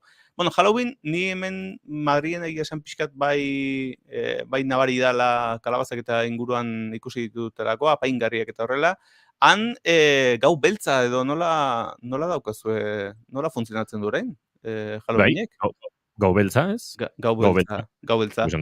Claro, bueno, Halloween azken fien, kanpotik etorritako, fenomenoa edo izango dela. Nigo atzen naiz bere garaien, ja txikian itzenean, bueno, txikia, ez dakit, gauez etxetik ateratzeko baimen askorik nuenean, goatzen naiz lagunei izaten niela, Halloween ospatuko dugu, eta elkartuko gea, eta jolastuko dugu, eta garai hartan nire lagunen gurasoek deitzen zieten nire gurasoek izan ez, zi koño da Halloween, edo. Nian egon ja aurreratuta, nahi nolako, pixkatola mundu horretan. Aitzindaria, zine. Aitzindari, bai. Mozolo santu ere bai, baina, bueno, entzitari ere bai, hortan utziko dugu. Ba, bueno, kontua da, Jontxu, eskerrik asko, zure mezuregatik, lehenik eta behin, sekzio aparteko entzule maiteak. Ba, kontua da, hoxe, pentsatu etela, gaina, nola, segurazki datorren astean, naizen hemen izango, igual bai, igual ez, itzengo dugu, ze igual lan txiki bat aterako zet, rodaje bat, sentitzen dut, baina badakizu sekzio aparteko pertsona batek ematen du, eta segulako... Ez daukagu dudarik, Xabi, ez daukagu dudarik. Hore bat guretzat, zu bezalako aktore, kazetari, komunikatzaile, formatzaile, marrazkilari, idazle, jolas asmatzaile, katu zaintzaile, etxe garbitzaile, Dysoneko endorser bat, egia esan, ez dakit, nola kabitzen zaren gurean. Eta pelota, hau? Pelotaria beste bat da, Ze lortu nahi dezu? Pelotaria bestea dago, Juri, beste Xabito. Mesedez, Juri, mesedez. Ni ironiatik ari nintzen.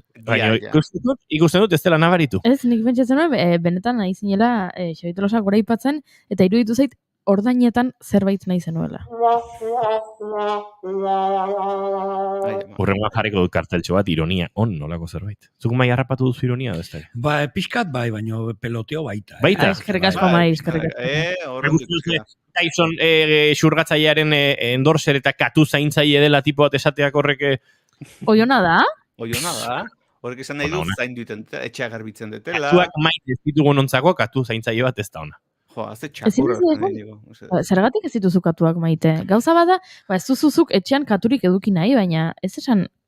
Ez da animalia bat konfiantza sortzen didana. Oie, ne...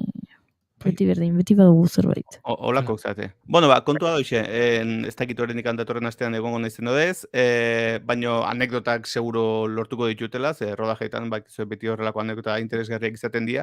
Lehenengo ere badaukat, orain dela 10 urte erretzeaz utzi nuen, nien erretzailean nintzen, utzi nuen, orain dela 10 urte, baina nire papera... Zigarro behar du. Bai, zigarro behar du. Eta... belarrezko zigarro bat eman diate probatzeko. Ara? Bai. Da, gauza kuriosoa. Belarra? Ez belar mota hori, baizik eta belarra, ez dakit, herbala esaten dute dela. Zigarro herbala. Ez dauka nikotina eta itxura egiten du. Zinean badakizu dena faltsua dela. Janten belarrak, oiek senda belar oso onak dumen dira, bai. Ba, ez dakit, baina hoi erretzeko probatu nun, eta, klaro, ez dakit botatuko tenizen, 10 urte eta gero, berriz erretzeari utzi eta utzi martza. Gure lankide bateko oraintxe utzi dio erretzeari, eta oso pozik dago, beraz, zuk jarraitu horretan, 10 urte asko dira, eta segurako arro egoteko modukoa da, beraz, jarraitu horretan. Hala uste dut, baina zineren gatik ere, bakizu sakrifizioak eta egin behar direla. Hala ere gauza bat esango izuet, probatu nun belar zigarro hori, pixkat arraroa zan, baina gogoratu ziten behin garagardo kata batetan, ekarri zizkiuten osagai desberdinak, garagardoa egiten dianak, eta lupuloa ezagutuko dezu, ez? Nola dan... Bai. Eta lupuloa kanabisaren familiakoa dela ikasi nuenik kata batean.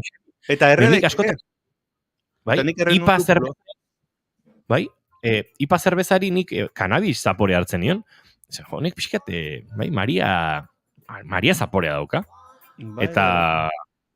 Eta, bida, lotuta daude. Lotuta daude, lengusuak dira, hain zuzen ere, bai, eta badaukezu. Maridagia izango zen zure zigarro herbala eta American Pale Ale bat hartzea. Ez da, hoxe, IPA goxo batekin, Indiana, ez? Indian Pale Ale, American, APA.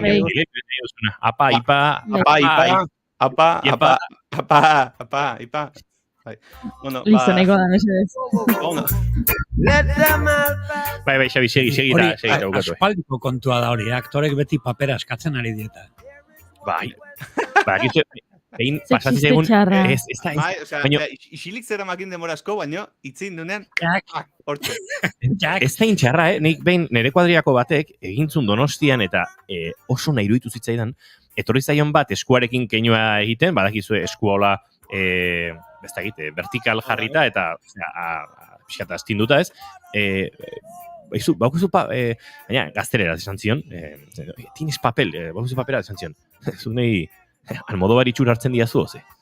Eta tipua gehatu zen akuadros, etzun gozaitza ulertzea, eta guri kriston grazia egin zigun horra, zirinen parrezkaino, nondik ateazu dira. Bai, oso momentu hona izan zen, da maiko hau gora da zidit, bai, hor badago lotura bat, bai. Bueno, alare aktorek papel askatzeko joera asko duzu bestela ere. Hombre, behar da. Bueno, hau dena Halloweenei buruz egin nizketan, ez daitu gatzen zaten. Hasi genuen hartan. Eta komentatzen joan, ez dakit zuek mozorrotzea altzeaten, edo zuek asmoa daukazuen 31an mozorrotuta etortzeko. Zez balin badaukazue, hementxe botatzen dizue eta erronka. Ni gauza da, noiz da. Egun hori 31an. Urriak 31 gau beltza dela, eta guk irratsaioak goizez egiten dugu. Gauetik ez du ezer bigarren kafeak, beraz, takitzen zua duen. Bueno, nahiko gautxuria garela, mozorrotzeak. Nik uste badaukela. Inaiz oso zalea egia esan, ez diotola... Jo, mesedez. Oso, etzait... Jo, nik beste ez Auzoan gustuan diziten deula, baina batez ere komunitateiteko ume pilo bat mozorrotzen direlako, eta aitzaki horrekin festatxo antolatzen dugu. Bakizu edozin aitzakia hona da, festa bat osatzeko. Eta gaubeltza giroan, Halloween giroan, nastuta... Nastuta esango nuke, batez ere gau altza, baina bai egia da, gero mozorroketa ikusita, superheroiak eta Hollywoodeko pelikulen zea gertzen direla. Baina, ezakit, behi da, kontatuko izuetan, anekdota bat, goain dela 20 bat urte, antolatu genuen lehen aldiz gaubeltzako zea, Halloween gaua, eta esan ziguten, herri batean, esan ziguten, Amerikana dagoek zeba, ez dakiz zer. Eta egun ikusten dezu, herri guztitan gaubeltza antolatzen. Ez dakit, azkenean, segun nondik hartzen duzu gai hori, interesante izan daiteke. Bai, azken aitzakia da, ere, pixkat horrela, munduan beldurra ematen duten gauza deixente dauzkagu, eta gutxinez buelta eman, eta egun batez pixkat parra egitea horren inguruan, eta disfrutatzea ere baita emozioaz, eta beldurkeritaz. Egia da, hor kritika asko amerikanizatu dela, mozorro aldetik eta hori dena, baina ospakizuna bera, azken finen, jendeari sustuak ematea, eta goxokiak ematea, eta ez da horrek ez dauket, eta dantza egitea, eta kantu egitea, nik uste hori beti politia izan leikela. Hemen, egia da, Madrilen gutxi ikusten dela, atez-ate goxokiak eskatzera joateko tradizio hori, normala da bezala, baino, badago, hiriburu barruan, auzotxo bat, nun lagun batek han txalet bat dauka, haze laguna txaleta piztinarekin, eta ni aldeten guztiten han azaltzen naiz, bai, zeiten dendik hemen, eta hemen paseatzen nahi nintzen, eta naiz da, 3 metro eta 2 autobus hartu behar, baina han azaltzen naiz, eta bapaten hemen neon piztinerako. Kontua da, txalet auzo horretan bai daukatela tradizio hori, oen dela urte pare batetiken, umeekin, etxez-etxe joan, eta apaintzen dute etxearen sarrerako atea, eta jartzen dituzte armiarma sareak, eta kalabazak, eta beldurrezko musika altabozetatik, eta oso da, pixkat, bapatea pelikuletara, esango aldet, pelikula baten egongo bazine bezala. Eta jonitzen, noen dela urte bete, nere etxe inguruan saltzen dute, zautuet, goxoki denda bat, nun dauzkazu piper pikante goxokiak. Baina oso pikanteak. Bai. Gutena izen bakoitzean, saltzaileak esaten dit, baina pikatze dute, eta bai, horregatik erosten ditut. Igual dia 2 kilo eta 4 euro kostatzen dira, oza, keston pixua daramazu, pipe erraiekin, eta klaro, ni nintzen post-postik nire lagunare gana, badaitugu, bai, umeak etorriko die, eta, nire emazteak eta bere emazteak bioi begiratu gintuzten, ume batei ezin diozoi eman. Katua! Xabi Tolosaren katu entzuten ari gara. Bai, ondo da, lasai, nola gorra dan, ez da... Koñaua, Spiderman-derrek esan digu lentxeago, nik bikatu ditut eta oso moñoñoak dira, baina batzutan zoratu eta borrokan hasten dira, eta superfuerteak botatzen dituzte, jaja. Bueno, burrukatzen dira, baina maiteature baita, aholku bezala, Feliway ez hautza balin badezu, bada produktu bat, oso ondo etortzen zaila, jartzen duzu moskitoaen kontra egiten den bezala, entxufean jartzen duzu, eta pixkat lasaitzen ditu, Feliway Friends izena du. Nola esan duzu, Spider-Man? Spider-Mander. Haupa Spider-Mander, a ber, ondo doak izun, aholku txiki hau. Aizu, gauza bat, baina horrek jaurtitzen duena, hor aldago. Horrek jaurtitzen duena Xabizar da, pixkat, katua, hortxe dauka Xabi Tolosa katua bere esotan. A ber, esango jazu, Inigo katuen heiterra, zea la vida ze polita. Kaixo denoi, hau da Max, eta gorra da, eta ez dauka buztana. Eta gero porai dabil bofur, eta horrek ez dauzke hortzak. Bueno, solaxe. Eta gero ni garuna ez daukatela. Haze familia. Moñoñoak dira, baina nahi batzutan sortzen diate konfiantza gutxiago euskal politikari batzuk baino gutxiago. Ez ditula katuak. Oso listoia oso beran jarri dezu, esan. Dira eta batzutan moñoñoak izaterekin nahikoa da. Bai, moñoñoak oso moñoñoak dira, bai. Bizitan edertasuna topatu behar da. Hori da. Azkatean, bestela oso nekeza da. Beti, gauzei zentzua topatzea eta bi guelta matea batzutan ederra izaterekin nahikoa da. Bai, nahiz eta katuak zapla emango izun hor... Bai, baino... Zaplazteko. Emango izu, pakean duzte bermazu, zatik emango izu zuti zapla. Azkenik oso... Hori da inigo gaizki tratatzen dituela. Ez. Seguro, erratzakin juten atzetik, katoztekin alde nigen! Imaginatzen dugu. Gaine, imaginatu zure etxean, zaudela zelasai, oain gaina Halloween edo gau beltzako historiakin, imaginatu aizea, pianoa jotzen lasai, jutezea komunea, eta bapaten katutxoat gaine egotzen da, eta tzen, musika jotzen du. Ez? Hoi oso imagen politia izango zan? Bueno, ez? Ze politia ez dakitot da nita, beldurgarria, beldurgarria, bai. Bueno, alare, Etzizkit bat oso beldurtia naiz eta gero ezin dut lorik egin. Ni galditu nahi goxoki pikantekin. Goxoki pikantea, kontua da hoxe, ez genitula, osea, umei ematea, etziguten utzi umei ematen, vale? Baina, gurasoak bai laguntzen zituzten umeak etxez etxe, eta haietako batek esan zuen, eta zer dako zu hort, piper pikantea dira, ze ondo hartuko deuta umeak, nik nahi dut, eta ez, eske oso pikanteak dira. Eta batean, aita, jarri zen puztu-puztuta eta esan zuen, barkatu, baina nire seme alabak Mexikon bizitzen egon ziren. Eta seguro gu baino hobeto toleratzen dutela pikantea. Bale. Bueno, gu ja abixatu izeo, osea, arazoik ez. Eskua sartu zuten, poltsa barruan, eta ala juntzien. Eta gu, etxera sartzen eginen bitartean, urrutetik entzuten dugu. Eta zure katua. Ez zeuitzen katua, izan ume gaxoa sutan ahoa zeukala, eta hor imaginatzen dut ze bronka botako ziren emazteak senarari, nola eman ziren.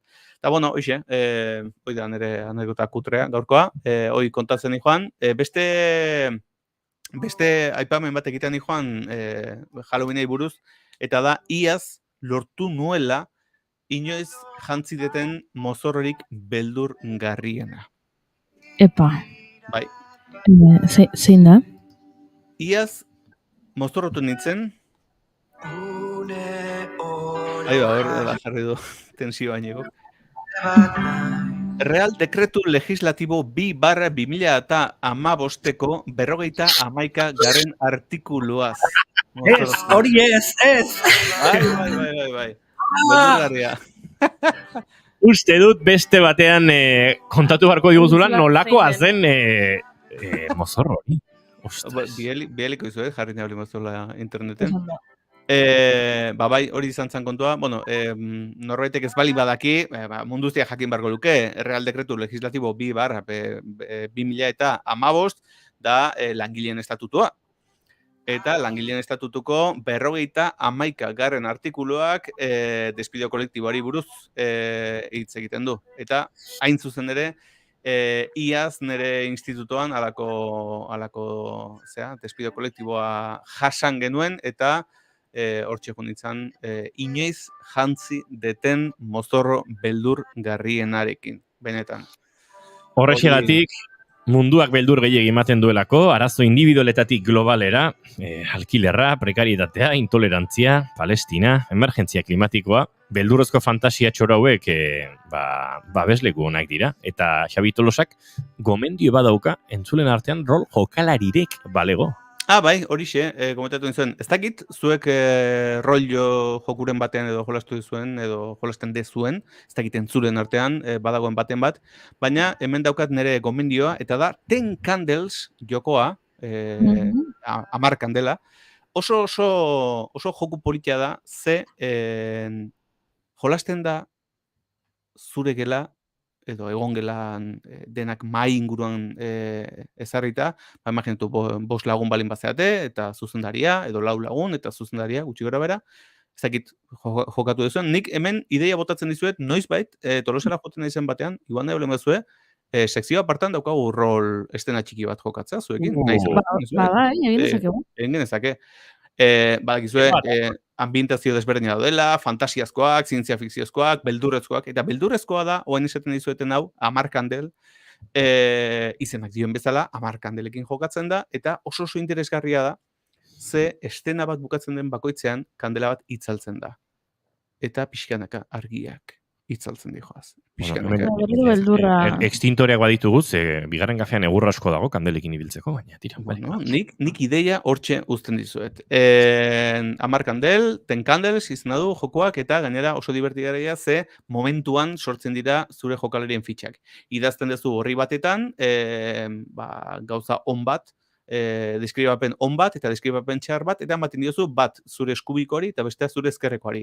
Eta horrela batean tokatzen zaizu zure jokatzea, adibidez pertsona batekin dela paranoikoa, edo aldi berean oso ona da gidatzen, edo aldi berean sukaldatzen ona da, edo aldi berean alkoholikoa da, eta tokatzen zaizun jokalariarekin, interpretatu behar duzu rol hori, eta gainera jakinda, eta hau da interesantea joko honengatikan, jakinda partida hori bakarrik jokatuko dezuela. Ez daukala etorkizunera begira evoluzioa, baizik eta momentu horretan, ordu terdi, 2 ordu, depende zenbat denbora pasatzen dezuen jolasten, pixkanaka kandelak itzaltzen dijoa zen enean, abentura aurrera dijoa, eta klimaxa iristen da nun iluntasunak. Xabi Tolosa, ona zatozenean, 10 Candelsen jolastuko dugu dudarik gabe, baina orain agurtu egin bartzaitugu. Eta agurtuko badaukagu beste sintonia bat. Tamalez, bukatu da gaurko sekzioa aparta, baina lasai egon, datorren astean bueltatuko gara, aurretik kanzelatzez banaute behintzat. Gogoratu, mezuak edo iradokizunak bidaltzeko, sekzio aparta, abildua xabitolosa.com. Datorren aster arte! Xabi Tolosa, besarka handi bat Madrilera eta laizter arte. Ondo izan! Jo!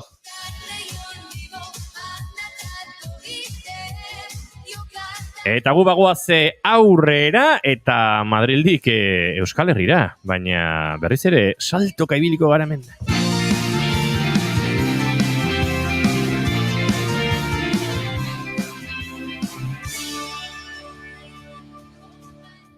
Keep calm and bigarren kafea.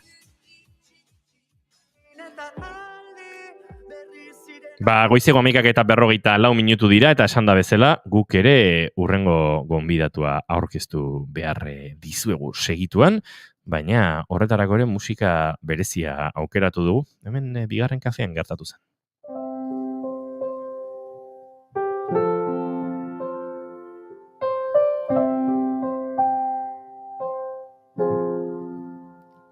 Goizetan ispilu parean harro irri egitean Oxford izegiaren arabera, ingelesezko hitzik luzeena neumono ultramikrospokis libokol konoiziz da. 45 izkirekin. Eta zer da? Silize partikula oso finak arnasteagatik hartutako biriketako gaixotasun bat. Aurpegietan, serioenetan, erantzukizuna. Real Akademia Espainolaren arabera, elektroencefalografista da gaztelaniazko hitzik luzeena, 23 letrekin.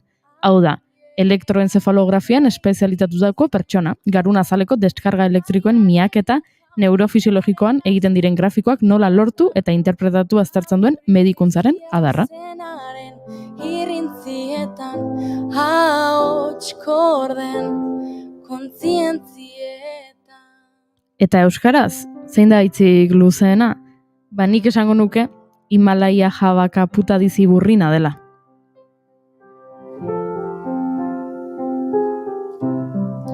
Berriz esanez. Eta zer da hori? Ba, oihu bat, gizarteari deiadar bat, ulertua ez den mutiko baten historia da. Basa bilakatu den gizarte batena, azken finean gu denon historia. Amaia Eneude idazleak oparitu digun historia. Bueno, historietako bat.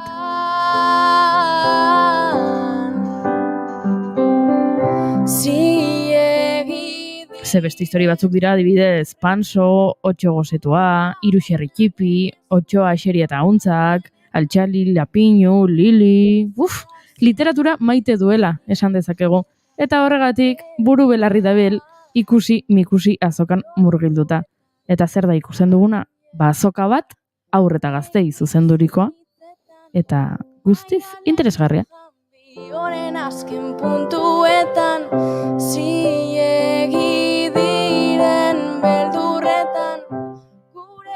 Eta gurean dugu, bigarren kafea hartzeko prest, Amaia, ordenagailuaren beste aldean. Egunon, Amaia? Egunon deneri, egunon zuei. Zer moduz? Ongi, buru belarri sartua, baina ongi. Esan dugu Madrietik Euskal Herrira egingo genuela salto, eta okerez pagara, saran harrapatzen zaitugu orain, Amaia? Hori da bai, ikusi muntak eta bukatzen amaitzen ari gira, beraz saran gira bai. Batetik 10 prestakuntza lan horietan, estres eta urduritasun maila ze puntutan dago? Galdera zaila da hori. Saiatzen gira estresa ez sartzeratuzten.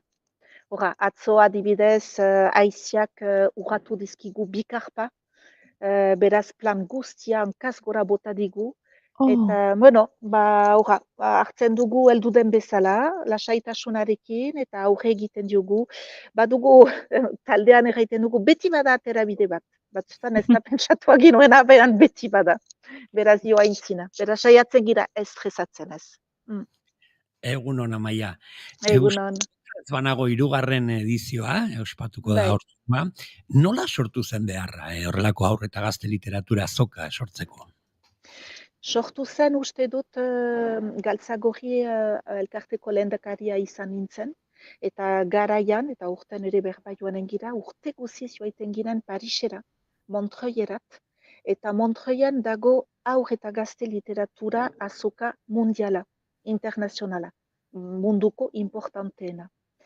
Eta eta behin piztu zait, baina zede Montre Euskal Herrian ez dugu agirian ezartzen, gure haur eta gazte literatura, eta entzuten da gizartean, eta oinoa, ez da gauza hondirik, euskaraz, eta ez da bate egia.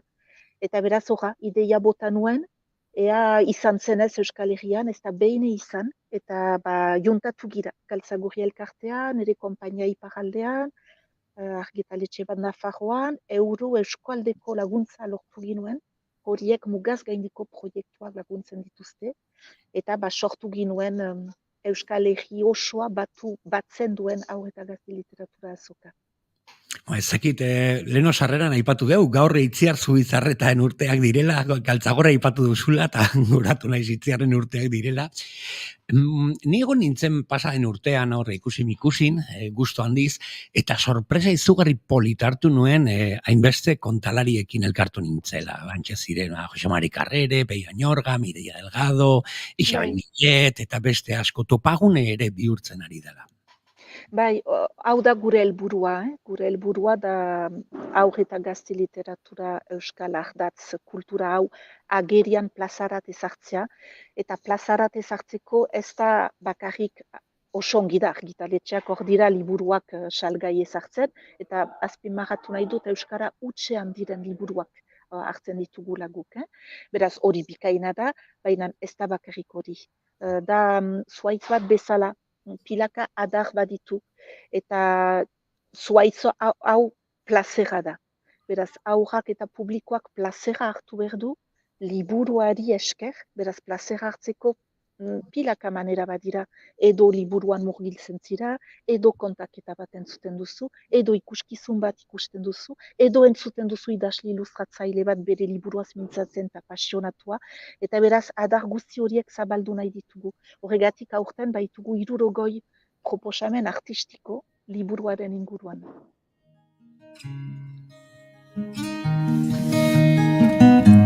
Eizeak belarrian susurlatu zidan Irrazemaz. Bueno, ikuskizun horien artean, Nomadak, Teatro Paraisoko ikuskizuna, edo Gorri, Mireia Miraklerekin, ikusi ezegu Flipluf, Alabenarekin, ez dakit Ipuinekin Enere Ariz Navarreta eta Mariano Hurtado, Ines Bengoa Naparra ere, pentsatzen den lan asko dagoela atzetik ikuskizun horiek aukeratzeko. Bai, urte bateko lana da, Orain puntxan gira muntaketan eta bihar hor ditugu 1400 aur ikasle heldu zaizkigu bihar Euskal Herri osotik, beraz puntxan gira, baina da proiektu hainitzetan bezala itzalean lan egiten da hainitz, eta urte osoko lan bada, noski programazio bat muntatzea, gaiari lotua, albezain bat tokiko artistekin, euskaldunekin, beraz bai lan potoloa da, baina proiektu edera da, beraz balio du. Merezi du, bai. Antolatzen duzue azoka, 3 egunetan, eskolen eguna, familien eguna eta profesionalen eguna. Zer da zehazki antolamendu hau? Ordan, ez da 3 egunetan, da 2 egunetan, antolaketa pixka bat, Montreuil Pariseko azokatik hartu dugu, eiek aste oso bateko, ekintza dute. Baina pixkat bertina da, egan nahi baitu ostirala eskolen eguna da. Egan nahi baitu aurretik, Euskal Herriko eskola guziak jaso dute gomita, eta etortzen aldira ikusi-mikusirat, eta bihar heldu dira. Baditugu Gipuzkoatik, Seburutik, Nafarrotik, Lapurditik, eta 1400 ikasle heldu zaizkigu bihar. Eta berdin, egunean berean, sortu dugu aurten egun profesionala. Beraz, Euskal Herriko Unibertsitatearekin, Euskal Kultur Erakundea eta Bilketarekin lanean aritu gira, profesionalei idekia nik rango nuke interesa duten guziei, profesionalak noski, idazleak, ilustratzaileak, liburuzainak, erakasleak, baina interesa balin bauzuta gogoa, urbiltzen altzira eta egun hori segitu. Eta, biharamunean gauza bera da, baina familia idekia. Beraz, aitzakia da, aita txiamatxi edo aitamekin plazera berriz hartzea euskaraz eta liburuei bidez. Diru eta podere irabaztekotan zainzare oberenak emanez kanpoan. Leno aipatu dugu Anonimateosekin, ezakite, herri politienak, edo ez, National Geographicek dio herri batzuk oso polita direla, eta deno dakigu Sara izugarri polita dela, baina esango nuke asteburu honetan are politago, ez? Bai, eta egia da Sarako herriak hainitz sustengatzen eta maite duen proiektu bat dela, eta buru belarri sartzen dela ere. Egan nahi baitu Sara osoa erabiltzen dugu, dituzten gela guztiak hartzen izkiegu, pilota, dantza gela, eta beraz Sara osoan edatzen gira, eta zirkulazioa esten dute. Beraz, eta Sara, berez mugaz gaindiko erri bat da, erri tiki bat, baina diozun bezala, egoaldetik heldu den jendea baloriatzen da, egia da biziki edera dela bai.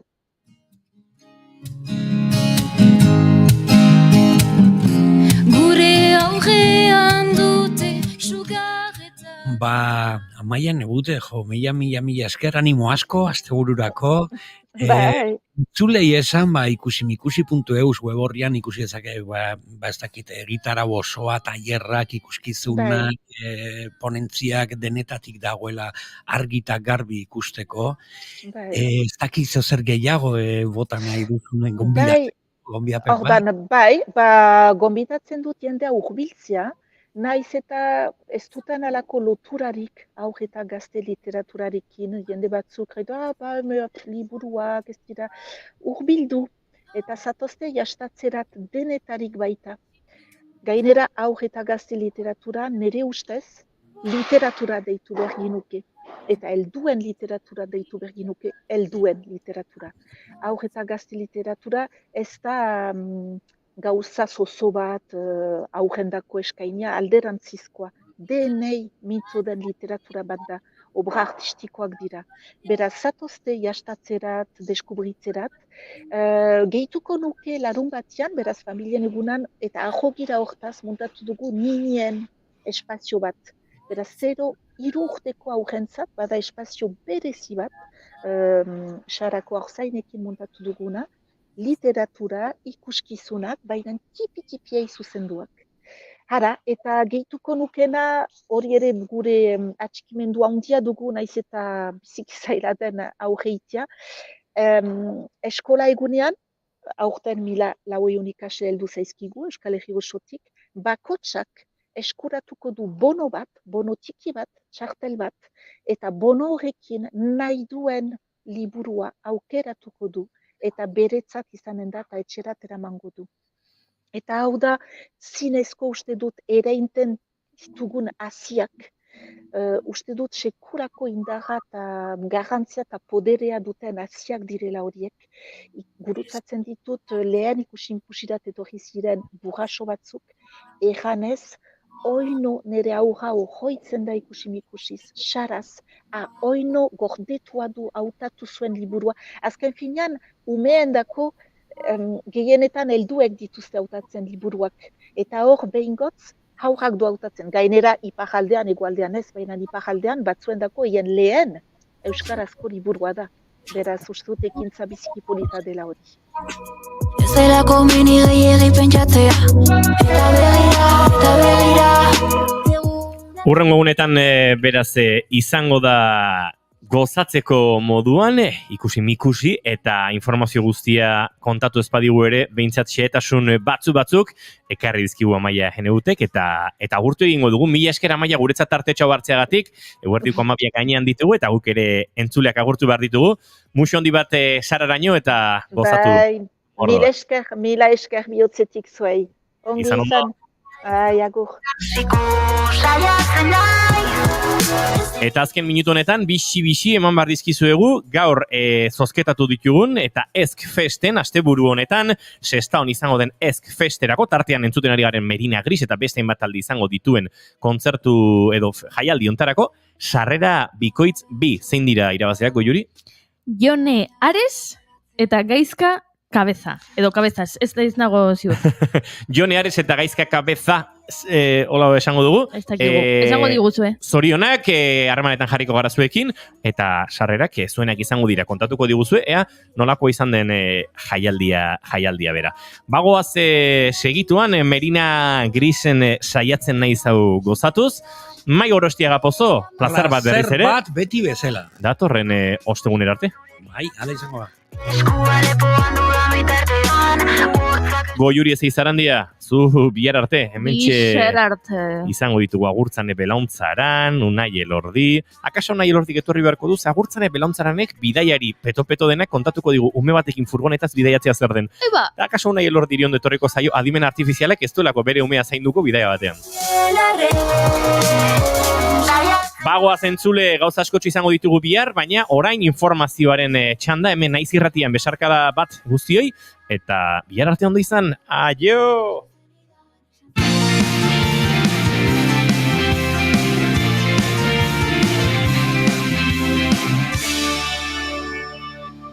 Keep calm and bigarren kafea.